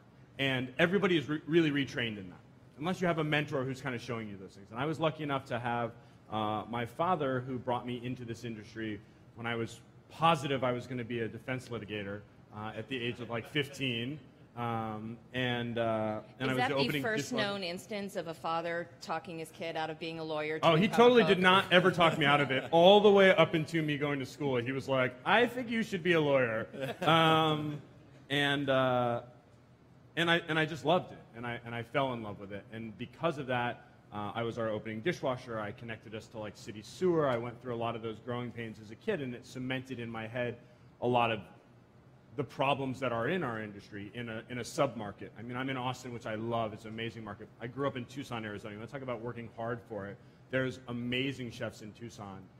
So many of them have gone through our kitchens who went to be like a sous chef of mine to like a sous chef at Quince, like a little casual place to a place pushing for 3 Michelin, or like our old chef de cuisine who then went on to work for Jose Andres as his next job and got promoted 2 more times. I mean, these little markets make you work so hard. I think Dana Cowan said it the best. It's like polishing you until you can be a diamond because you're under just so much pressure of that. I think small restaurants do that too. So Emmer and Rye was really a restaurant that I created for my sustainable happiness, not for money. And I think that because of that, going into it every day makes it a lot easier. So we, instead of being consistent with our menu items or consistent with what we do, we are consistent with our purveyors and with our farmers. And with a structure of what the menu is. And we built the restaurant around this structure that allows us to play every day. So we have about 15 menu items, 3 of which are kind of fresh pasta, all made by hand, with like now we have our 2nd generation mill, which is like a prototype mill that we're lucky to share with like the likes of like Stone Barns and Chris Bianco and Mark Vetri. And then a fermentation larder, which is front and center, which was originally going to be a slumeria, which is what we did in Arizona, but I realized that we just didn't have enough space to do both, and vegetables, I think, are significantly more engaging in a menu unless you're going to have like a larger section of what you're doing. And then we have Aspergillus orzae growth area upstairs because it's a little bit easier to explain that. And then 2 off-site facilities of just like long-term, like set things down to go. We have a Maillard reaction area where essentially with nuts or anything with oils or like our orange zest, we take that and we'll slowly blacken that and create like a spice for that. And the fun thing about this is we'll have like a liter and then it'll be gone. And so the dish that we had, then we're not going to recreate in a very different way. So like last year, I guess I did a lot more of these, so we only did 250 dishes. But the year before, we did 400 unique dishes on a menu that's 25 items. We're open 6 days a week.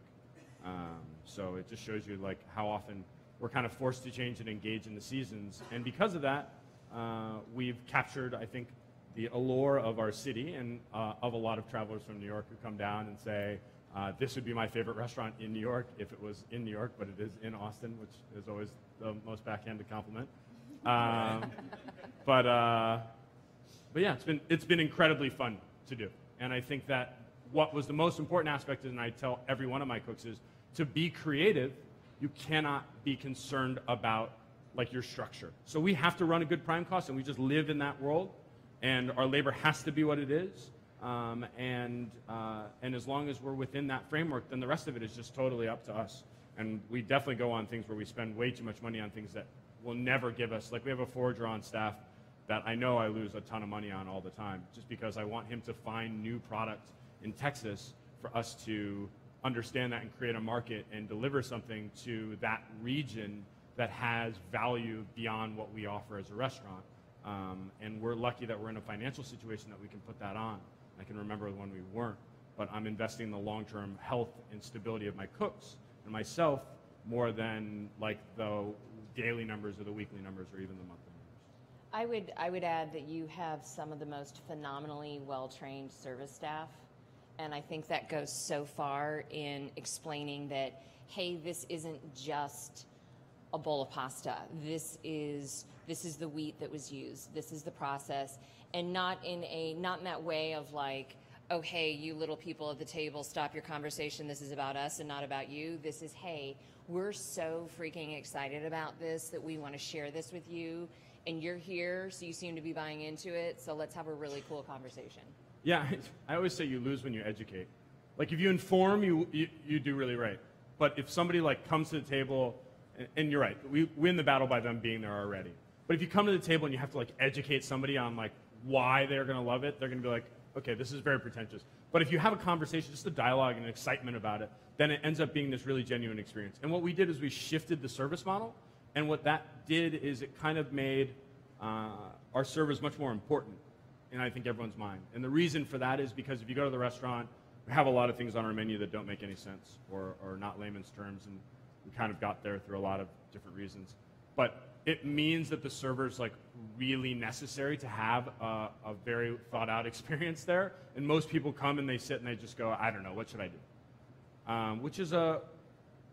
Which could very easily backfire.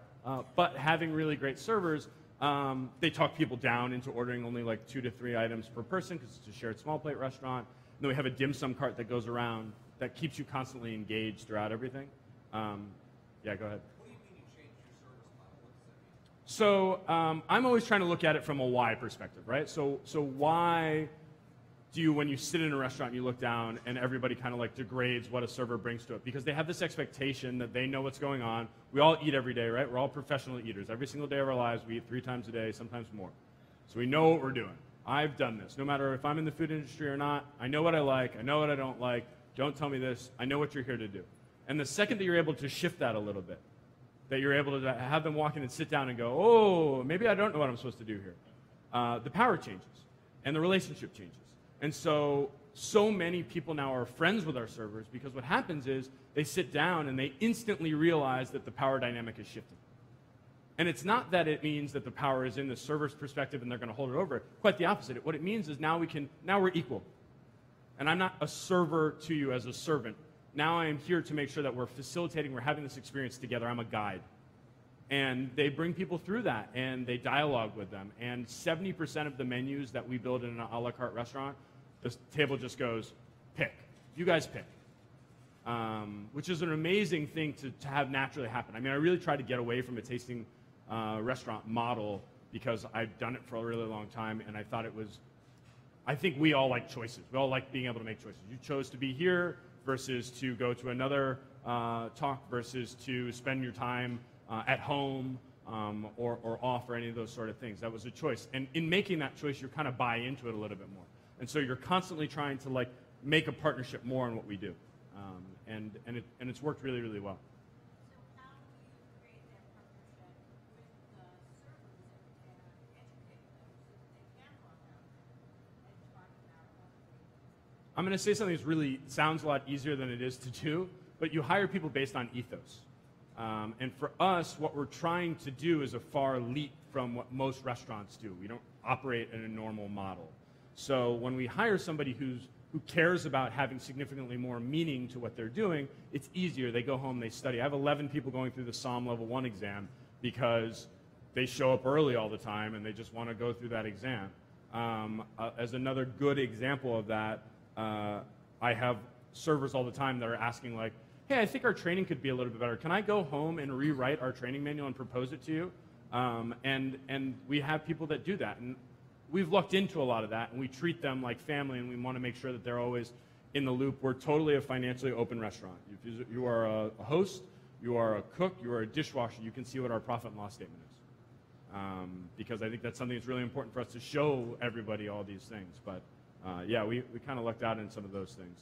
And because of that, that's what we're known for. It took a while to get there. I can remember when we first opened, we just had to hire everyone we could. It started where it was 100% ethos, and then it was like, okay, well, we don't have staff members, so maybe it's 70% ethos, and we'll get them there. But the other thing I always say too is interesting is, or I guess my dad did. If you're a trash man, you go home and you say I'm a trash man. You have to pay somebody a lot more. It's not a proud job in that. So you want to give somebody tidbits of why they should be so proud for what they do. And if they can go home and they can say to their husband, their wife, their children, why they're so proud to be doing what they're doing, and you give them this information, these tidbits to that, and there's a very different satisfaction that comes from this that is not monetary. And so for us, we just need to make sure that we're always championing to our people the things that we are the most excited about, that hold the most impact. And we've been fortunate enough to do that. My wife is a major part of that. And she's a master's in food anthropology. She worked at the Nordic Food Lab for a while. She went to school in Italy. So on all my kind of geeky foodness, she brings a lot of that back to culture, which is a really good balance to those things. It really does feel like the servers there, like they're sort of inviting you to geek out with them on it. They're like, I mean, I remember eating at your restaurant, and I was with my friend Christine, a chef in Chicago, who was like, oh my God, I can't believe we're here. And actually, a coworker of mine and his wife, who were there separately for a conference, and we were all like practically bouncing in our seats, and our server was too. I mean, he was just like, I am so excited you guys are here. I am super excited you get to eat this. And do you want to talk about it? And we did, and it was like, yeah, we felt like we totally know this guy now. Yeah, and like they get invited out all the time because you totally have this experience with somebody. When was the last time you hung out with your friends for like 2.5 hours and just chatted? So like they're part of your intimate circle very much, which is, awesome. Cool. Should I cook now? I guess. No, should I keep talking? It is the Culinary Institute. I'm sorry, I can't hear what you're saying. Are the questions about the pay for the staff? So, really great question, right? And I think you can only take on so many things at once. And I think these guys took this on in a much different way. I mean, our kitchen team works 4 long days. They come in early on every one of those days, sometimes an hour to 2 hours early. Not mandated, they just all do it. They're all guaranteed overtime, and I pay them what I can pay them in that. It's totally not equal in our worlds. I have a second restaurant called Henbit, by the way, which we just opened, which is a fast casual place. And we're opening a 3rd restaurant, keep it on the down low, where we'll take on a little bit more of that, because I think that is a massive part of what we do, and I think that there's been a lot of solutions to it.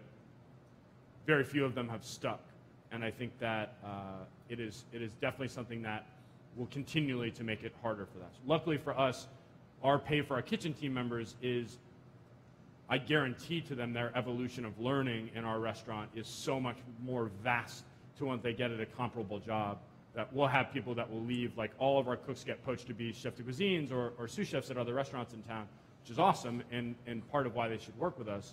And they all kind of leave, and then they go like, God, I don't know if I realized just how special like this really was. Like I knew, but like now I'm in a normal restaurant, and I can't just like create every day, and I can't just like taste every day, and I can't like go to the farms and just like eat and then come to work and cook what I want to cook on that.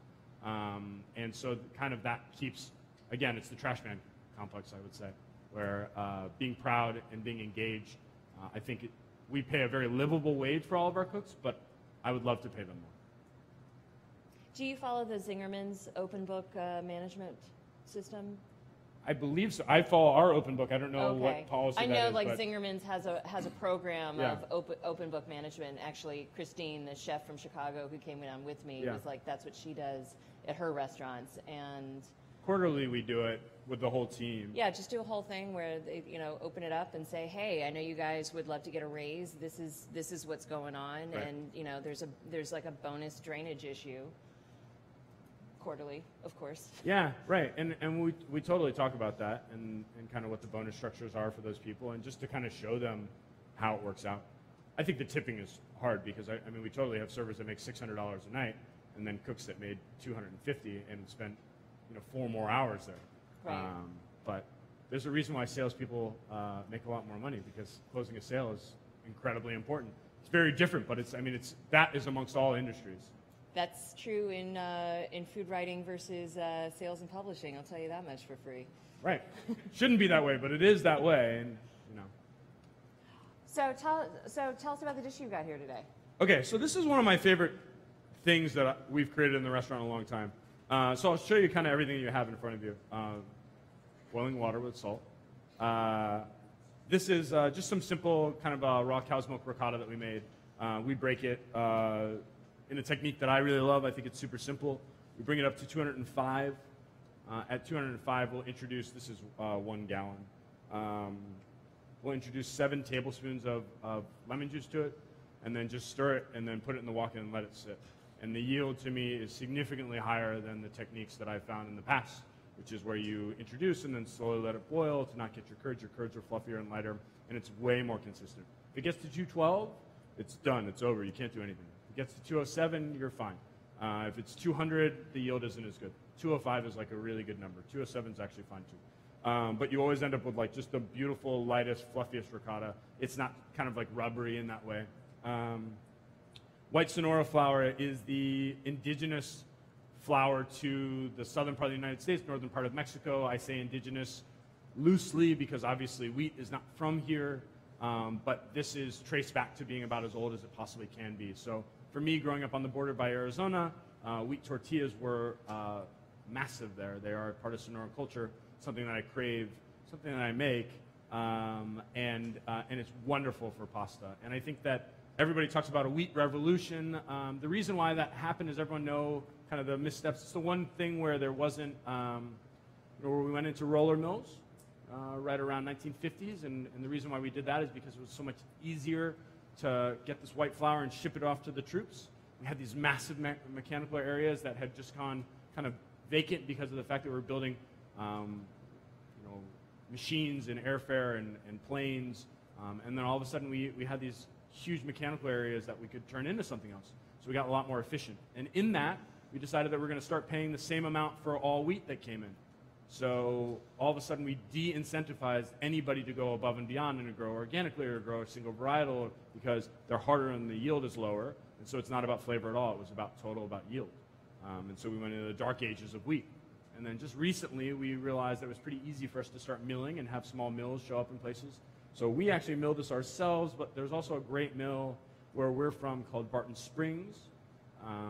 And then they contract with the actual wheat farmers, which is a really important thing. This is Broth of Brine. The idea of it is one of my favorite bites in the world is just like biting into feta when it just like bursts. So I wanted to recreate that in something that was a pasta dish. So it is a mixture of all the brines of different vegetables that we ferment throughout the year. So it's always an expression of whatever we're having throughout the year.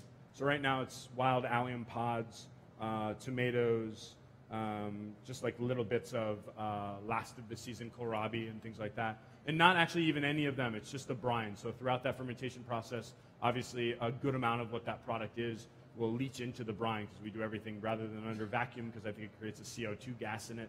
We do it through brine so it bursts itself. And just have this incredibly aromatic lactic acid brine with a mixture of a vinegar that we make. So we make all vinegars in-house, we don't buy any. And it's a Yopon apple. And then we'll just steep like fresh herbs and wild foraged items into it. And then we have the rest of this stuff. So it's just super simple and some olive oil. I think to me, when I'm making pasta, I always want to make sure that the pasta that I'm working with makes sense shape-wise for what we're working towards, and also dough-wise. And what I mean by that is if I'm going to do a pasta that is with egg, obviously the egg proteins are going to coagulate really quick. So the sauce that I'm going to work has to be thicker.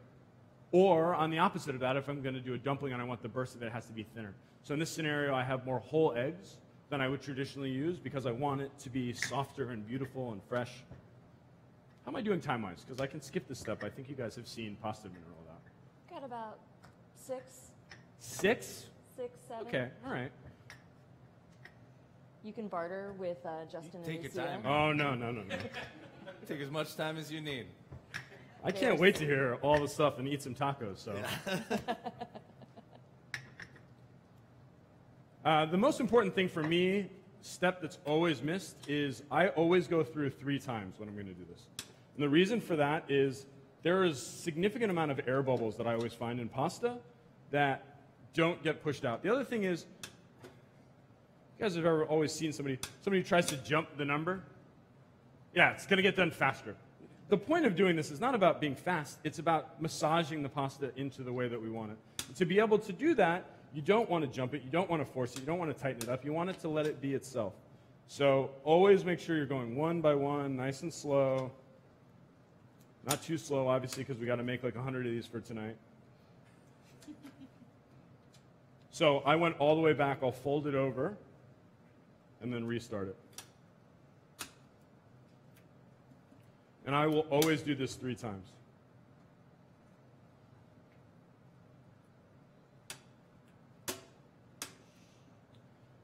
So my favorite thing to realize with pasta is that with like a simple square, you can make so many different shapes. This is called cascarelle. Casconcelle is another name for it. The greatest thing about Italians is that like you can be like 50 kilometers apart and like totally in different worlds. And as an American cooking Italian food, it's even more funny. So like I had like who I always call my Italian grandmother. She would probably hate me for saying that because she's like 47. She came to the restaurant and she ate, and her husband Enrico is a chef. He owns a lot of restaurants in Tuscany and Florence. And they were great mentors. I stayed with them when I was like 19. With an Egyptian guy, I made like 600 euros for the month. I paid 400 in rent immediately. And then the servers took great pity on me because I was an American kid. I could talk to all the tourists, and they'd take me out with them all the time to the places. It was one of the best times of my life. But so she always says like, well, you know, I can have Enrico come and he'll show you how to make traditional pasta. I was like, yeah, I know. But it's great. If you ever go there, one of my favorite places in Florence, Tredici Gobe, 13 Gobe. It's unbelievable. All the people that were there when I was there, maybe 15 years ago now. You just referred to a 47-year-old as your grandmother, so Right. I'm still flinching. I think it's more about how she works with everything. She's just so caring. And they're all still there. But, I mean, you want to talk about immigrant kitchens in the same way in Italy. I mean, there's all Albanians, Egyptians, people from Sri Lanka, India. I mean, there was one Italian chef. And then everybody else is not. The sous chef also. Okay, so. And Kevin, what was the name of the restaurant? 13 Gobi. 13 Gobi. Okay. So, simple triangole, right? Just a fold over. So I want to go there, nice little fold over. Want to turn it into this. I always call these gondolinis. That's one. We want to do, we'll do a triangole on the second one. We'll do a fold over here. Tortelletti.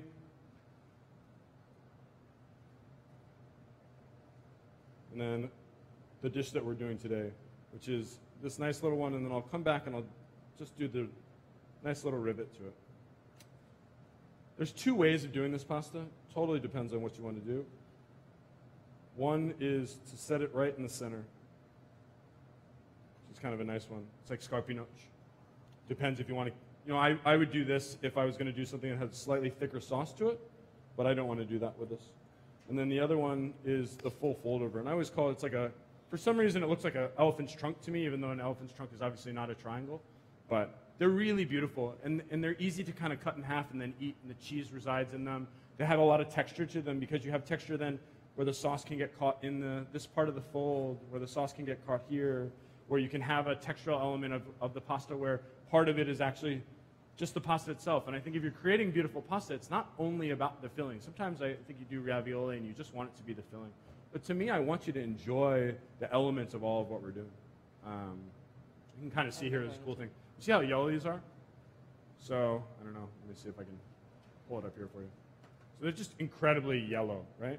And I think that, for me, it's all about the eggs. Everybody knows the eggs, but, like, I can't say it enough. Like, we literally buy eggs from only 2 farms, and we watch those eggs change throughout the season. When they can eat wild carrots, and when they can eat onions drought, and when they're eating more grass. And it's just pretty special to try it in the pasta because you eat it every single day. And you can totally see like what these chickens eat changes so much of how they go. All right, let's cook some pasta.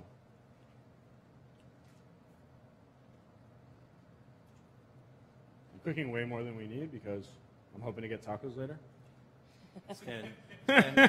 Stand next to a fat kid, buddy. You know what I mean? You better. Yep. And this is just that broth that's kind of like warmed. So the tomato's really forward right now in it. I always try and build dishes based on a variety of acids. So in our food, we'll do lactic acid, acetic acid, and citric acid when we're balancing things. So I'm not blowing you out of the water with one or the other. So your brain gets the stimulation of acid that you're looking for, but you're personally not like left so tart and so acidic. I also think that like just in a balance of a meal, like if I'm going to serve you this amount of salt, it's just going to build. It's the same thing with acid. So if I'm going to do a certain amount of citric acid, lemon juice on everything, it becomes redundant. Whether or not you can taste that this is why you don't love this thing anymore, I think your brain just tunes it out. You ever been by a smoker and they were smoking next to you, and at first you're like, oh my God, this is so bad. And then like 2 minutes in, you're like, I don't really smell it as much anymore. You know, it's the same thing. Your brain tunes things out. And I think that subconsciously as a chef, you have to realize that. You have to take a step back and be like, if I'm using the same ingredient throughout things, it's not because I don't want to use the same ingredients, because I realize that it ceases to have the same impact of vibrancy to what somebody's having because of the fact that the brain is so smart at being engaged to what are new things.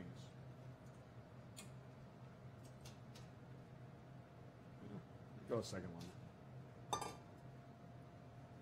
These are just like random pea flowers and nasturtium, calendula petals. I love calendula because they're so textural.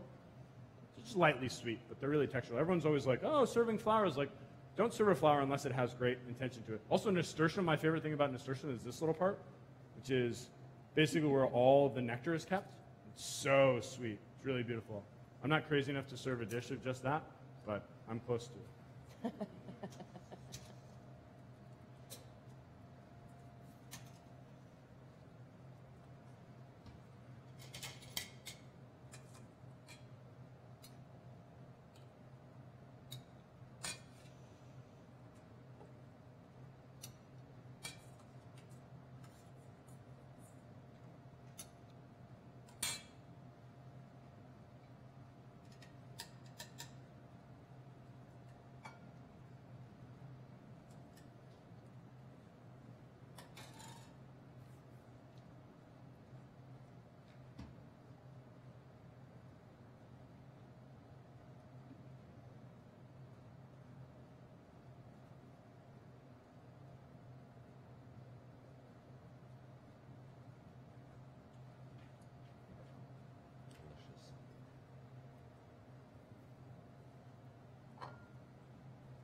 All right.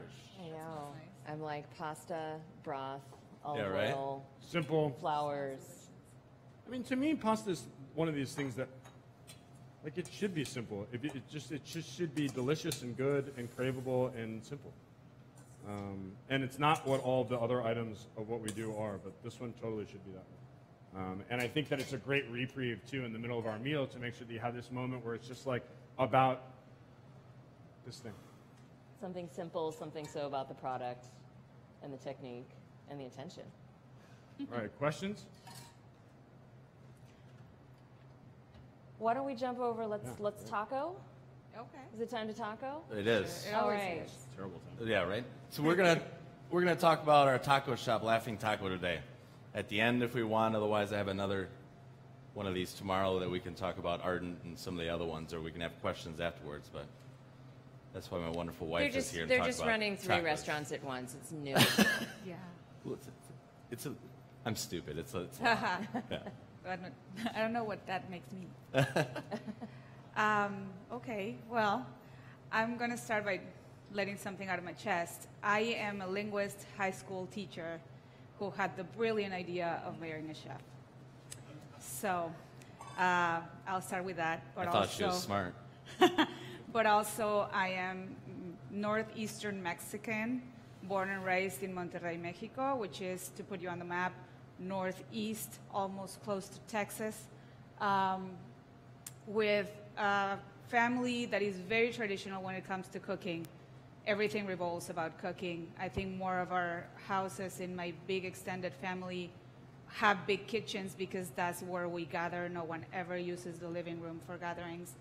And I have awful good memory. And he was talking about how we think we know how to eat. Well, I'm very stubborn on that one. So when, Justin has been running a successful restaurant for almost 5 years, and he visited Monterrey when he met my parents before we got married. And we went to a taqueria, the place where I go for tacos, the place where I go for tacos maybe after a night out. These places open at 6 p.m. and close at 6 a.m. And they have 3 things, 4 things on the menu. It's super simple, not all that clean, I must add. But one thing he asked me the first time was, why don't we have this in Milwaukee? One of them, it's health regulations. It's very hard to do that exactly the same way. But also, Milwaukee has a very good representation in Mexican food. We have very good restaurants, very authentic, delicious. We love to go there. But I still didn't have that piece of home with us. So when the opportunity came, he being the adventurous self that he is, and me being totally ignorant about the restaurant business, we said yes. So this is how the Laughing Taco started. The name, if any of you are Spanish speakers, translate to El Taco Riendo. So that would also mean he's running, and I'm a runner, so that makes a lot of sense. My dad used to make all those jokes with words, so it just seemed like a good idea, and when we thought about it, it just had a nice ring to it. We were offered the space. I'm super bad with space measurements, but I'm sure Justin will talk about it. It's a tiny, tiny space, and we decided to make it just taqueria. That means our menu is just tacos. We don't offer chips and salsa. We don't offer guacamole. We don't offer quesadillas. We don't have anything else but tacos. No sour cream, no tomatoes. No sour cream, no tomato, no lettuce. No lettuce. We have tacos, we have kits, beer. Do they have the sauce? Do they have taco sauce in the hard shell taco kits? Yeah, no What is hard that, shells. Chandra? I don't No. know. What? And honestly, because I wanted a piece of home, we wanted to do something different.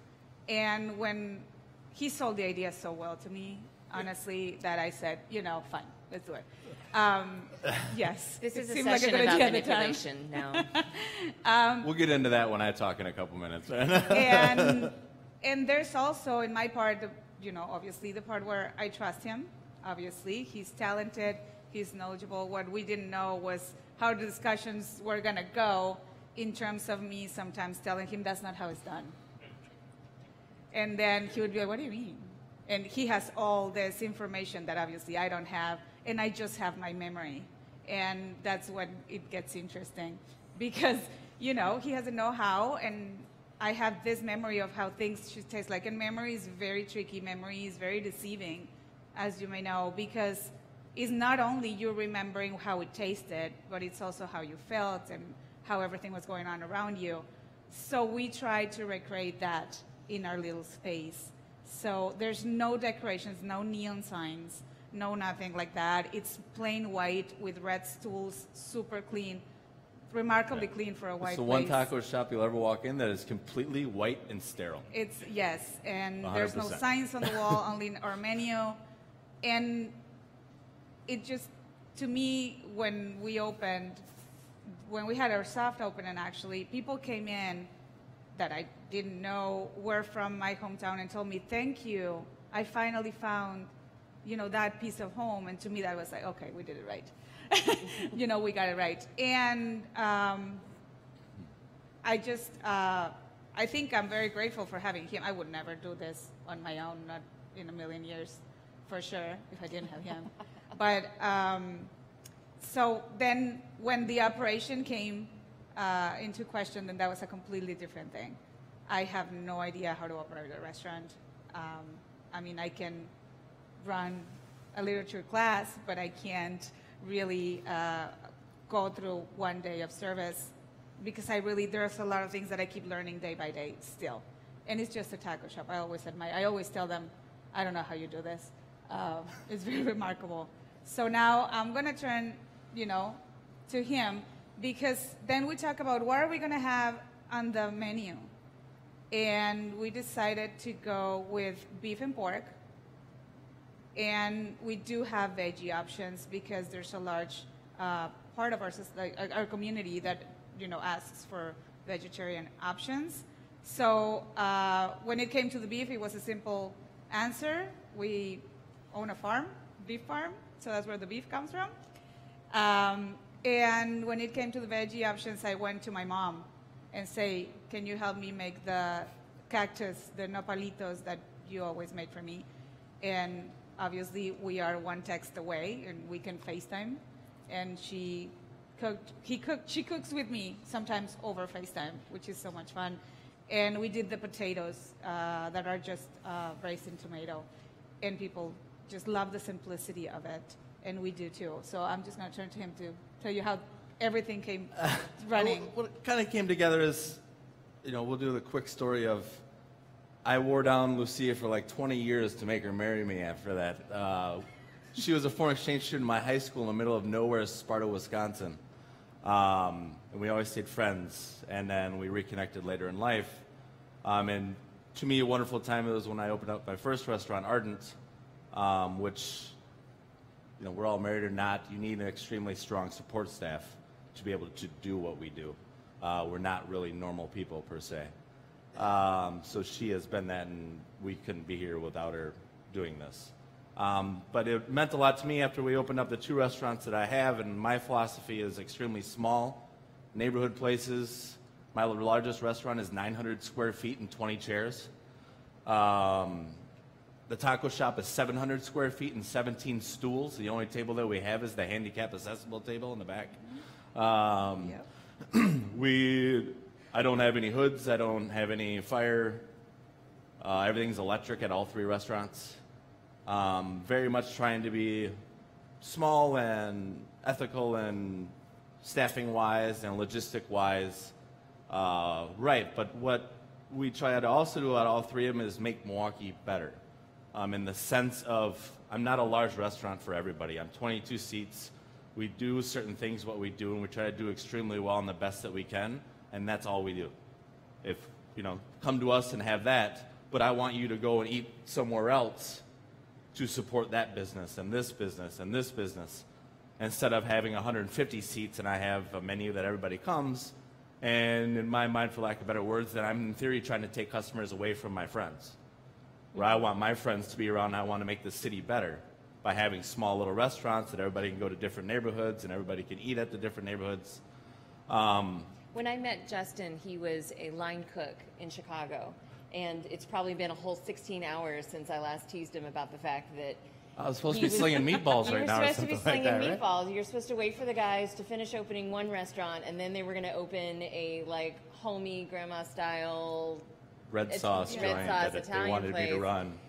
And then he just kind of said one day, nah, you know what? Why am I going to try and be this guy making meatballs at a Chicago restaurant in the middle of one of the busiest restaurant districts in the country when I can go home to Milwaukee and do something very special and do something special for myself, but also for my city, for my town. Yeah. I think So he it's the took over same a coffee shop and opened a fine dining restaurant, as you do. Yep. Yeah. I literally took over a coffee shop. But I think we have the same philosophies on where we live. That's why we're not in larger cities. Is that, yes, it's harder to be in a larger city in all aspects, whether it's rent and investors and even trying to make it and people coming to visit you, or putting you at whether your food's good or not. But I also feel that, especially Milwaukee and Wisconsin, where I'm from, that I love very much, other cities are wonderful and just as good as a larger city and should get the notoriety as a larger city, because a lot of the larger cities get all their chefs from where we're from. You know, we come and we help out and we become chefs in larger cities. To me, why don't we just stay in our own city?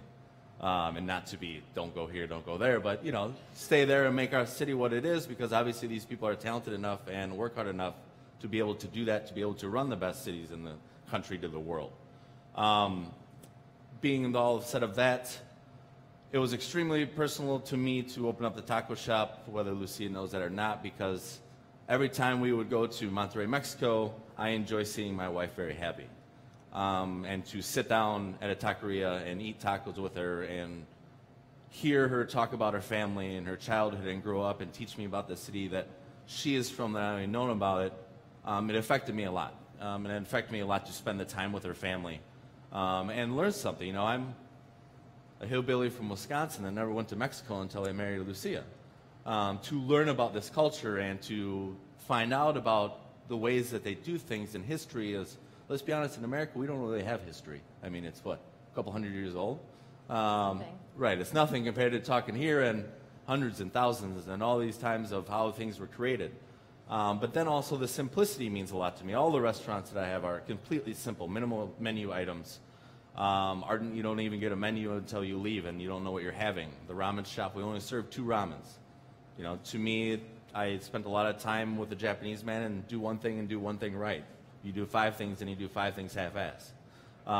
So that's focuses a lot. So with the taco shop, it's 2 proteins, 2 vegetables, 4 street tacos, the small ones, and 3 flour tortillas, which Lucia blew my mind on.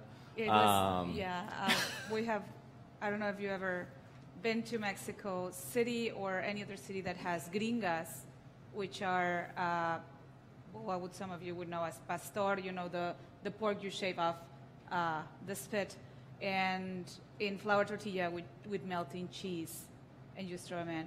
And the guys, we have a tiny flat top, and the guys were trying to make those when we were training people, and they kept burning. We're trying to figure out how to melt the cheese. They and do kept this in an burning the efficient tortilla way, because you know?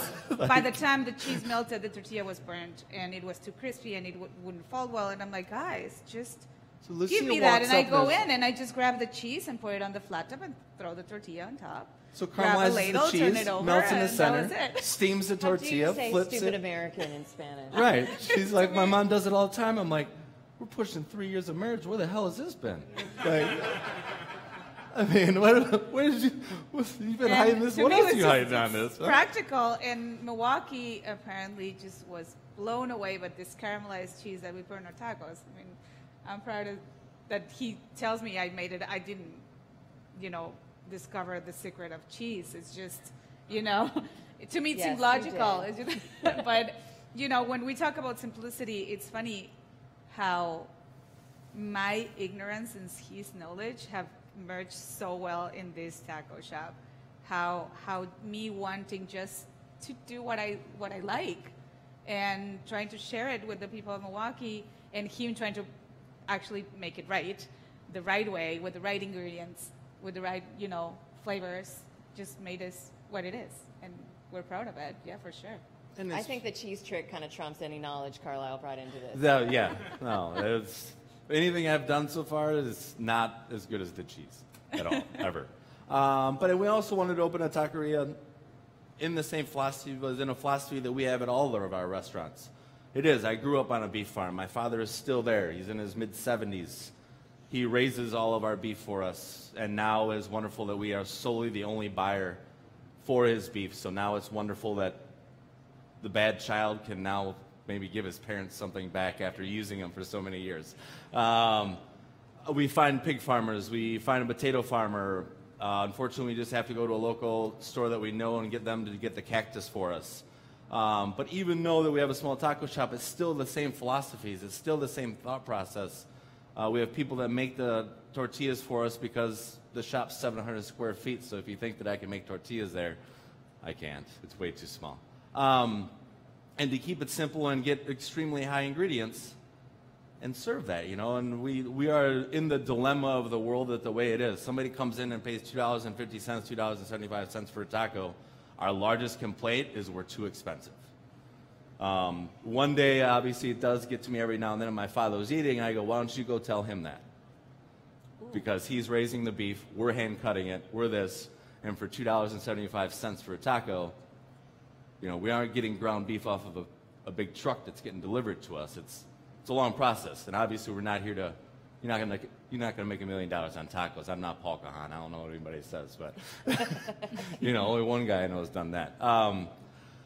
But it's trying to produce those philosophies and philosophies there in our city that this is right and this is the right way to do this, and you want to keep it simple and serve the best ingredients that you can, and keep it that simplicity and keep it at a price point that for us is still able to come multiple times a week and be able to visit it for lunch every day or not. And this isn't going to break the bank as much as you think $2.75 for a taco might or not, but it's going to be delicious. We have, as we go through, we'll start to cook the beef, and we're going to do the beef taco now. And for us, the beef animal comes in out of the 3 restaurants. We take the nice cuts, and we age them for ardent to fine dining. We take ribeyes and other cuts.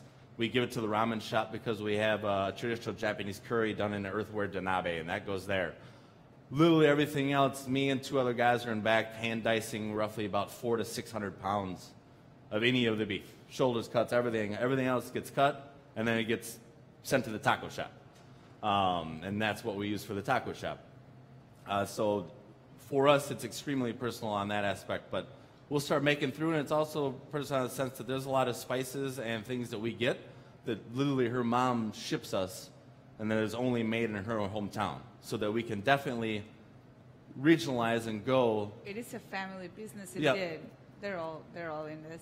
Yeah, they're all in it together. But we literally have her shipping us ingredients is because that's what they use at the taquerias that are in Monterrey, Mexico. And we're not trying to be a general one. We are isolated down to this is the traditional type in Monterrey.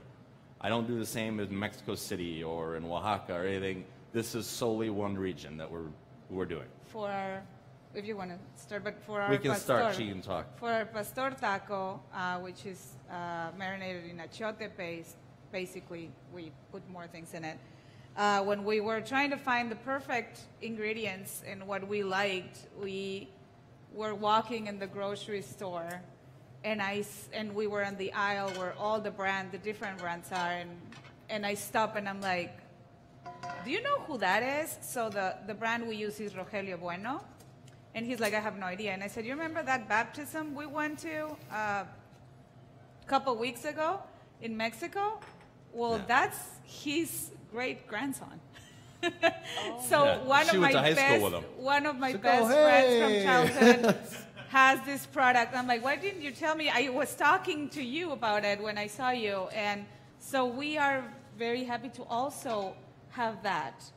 He does export, so we can get it in Milwaukee. They deliver it to us. And to us, that's also very endearing to know that we're using ingredients from people that we love and care about, and you know that it's an authentic, I know where it comes from, so it's an authentic thing, you know, and that is something that we try to keep that way.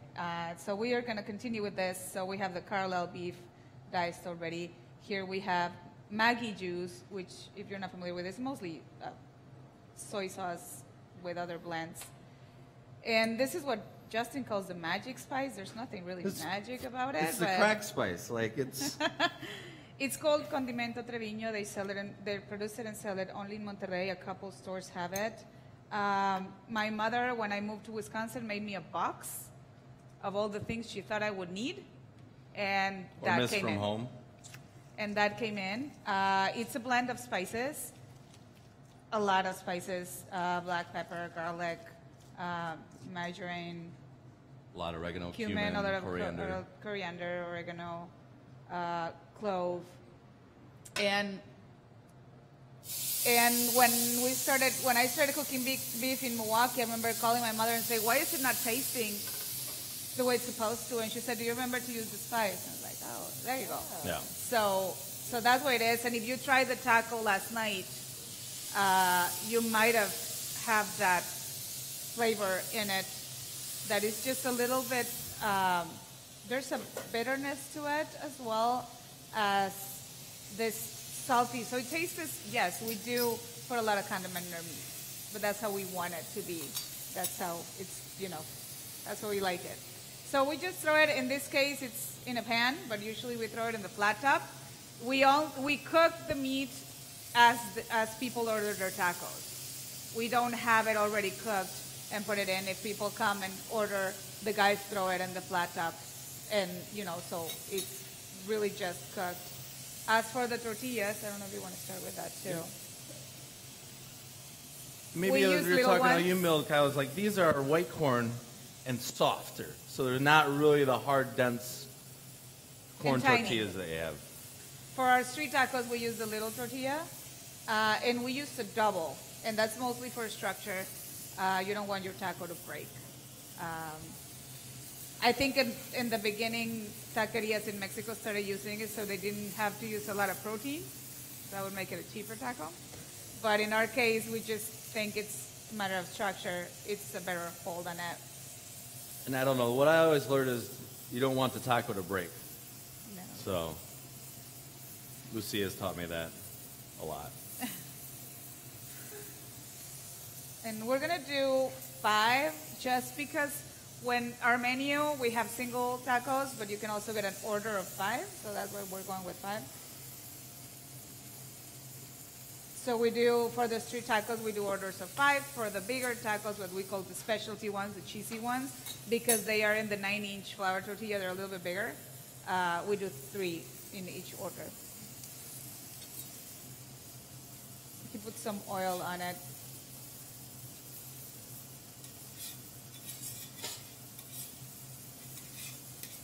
So you're talking about like how you've addressed the customer perception of what a taco should cost like. Well, everybody's a taco expert. I do. Everybody yes. is a taco expert. I actually had a person come in once, and I guess she obviously had no idea who I was, and she didn't have to. And she comes in and asks for cream, and I said, "I'm sorry, we don't have cream." And her answer was, "What do you mean you're a taco shop? You should have cream." And I was like, well, I understand where you come from, but I never in my life had used cream in my tacos until I lived in New Mexico. That's where I did my master's degree. And I actually talked to the ladies who cooked. And there's a story behind it. Like it's not, totally arbitrary why there's the use of cheese and lettuce and tomato and sour cream in tacos in the Southwest. It was a need. They had to use, and why they use jalapenos? Well, it's because before, NAFTA, it was super hard to get serranos in the United States. Jalapenos grow here. There was easy, so they had to move this. When all these people migrated, most of them during the revolution, the Mexican Revolution, that is, they had to deal with whatever ingredients they had. And then these ladies, these are housewives that the only thing they could do was cooking. And they had to serve food to people that are American and that were not used to spice. So why not use sour cream and make it a little bit lighter for them and not so spicy? So it all has, a story. It's not arbitrary. It's not. Same with shell tacos. If you want to preserve the tortilla, what better way to do it than like that instead of, wasting all these tortillas because you just have them in storage. That does not mean that's the kind of taco place I want to have. It doesn't make it wrong. It's just this is not who we are. And then you tell them, try it, you're going to like it, I promise you, you're not going to miss the sour cream. And they actually like it and come back. So, and our employees, we have very enthusiastic young employees at Taco. Some of them with no experience, but that they are excited to learn and to do what we're doing. I think it comes down to the same with the taco shop and what she said and what you do and a lot of us are doing now. It's one of those like, it's the simplicity and this is what we do and this is all we do. Where a lot of people aren't accustomed to that. And it's not really that you tell people no, but it's more of, well, we don't do that here. And this isn't what we do. You can go somewhere else, and by all means, they have it. And I think it's more, I hate the word educating, but it's more on that, showing that philosophies in restaurants that we are human beings and we know that this is what we're doing, we're going to do this well. And that's the only kind of service that we are going to provide, presents, instead of, there's still kind of the transition in our world of people expect us to serve us whatever they want. Right. Well, this is what I do. You can come here and get what we do here, but I'm not here to just give you whatever you want, because that's just not what I do.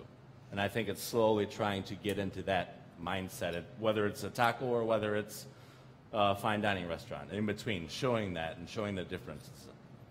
Well, I think that's such a great note on which, unfortunately, we do have to wrap things up, and Kevin is slowly advancing upon those topics, I know. so I fear for your safety. But you guys just did such a wonderful job of explaining your food, but also your philosophies as chefs, restaurateurs in smaller cities that I think are applicable to everyone. So, Kevin, Justin, Lucia, thank you so much for sharing. Thank you, Sandra. Thank you.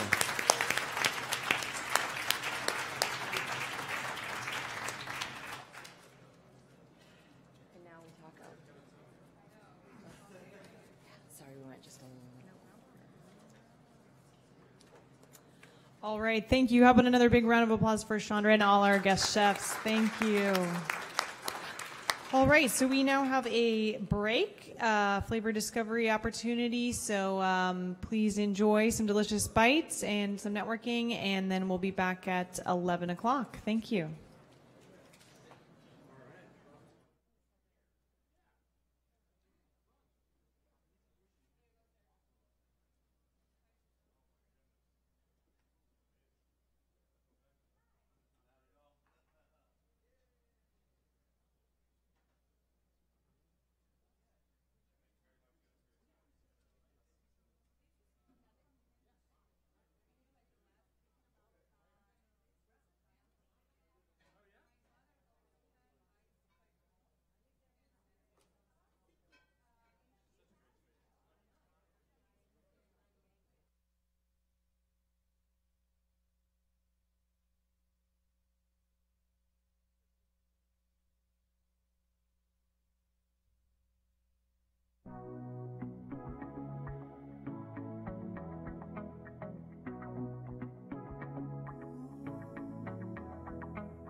Frozen desserts are one of the hottest menu trends today.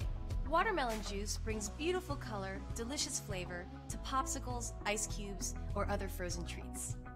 Here I'm going to show you how to make these Thai, watermelon, and coconut popsicles. First, muddle the kaffir lime leaves and the Thai bird chili with the sugar in a mortar and pestle until crushed and fragrant. Remove the leaves and the chilies and reserve the sugar for the popsicle base mixture. In a small bowl, toss the reserved sugar with the coconut and the ginger. Add your watermelon juice, lime juice, and vanilla, and stir this to combine until the sugar has dissolved. If desired, once the sugar has dissolved, add your rum and mix well. Next, let's fill the popsicle molds. Pour the watermelon mixture into the popsicle mold, and then place in the freezer until completely frozen, preferably overnight. To unmold, remove the popsicles from the freezer and let them stand at room temperature for about 5 to 10 minutes. Alternatively, you can freeze the watermelon mixture in an ice cube tray and serve these colorful and flavorful ice cubes in a beverage of your choice, such as Agua Fresca, limeade, or even a martini. To find this recipe and others in this series, visit ciaprochef.com/watermelon.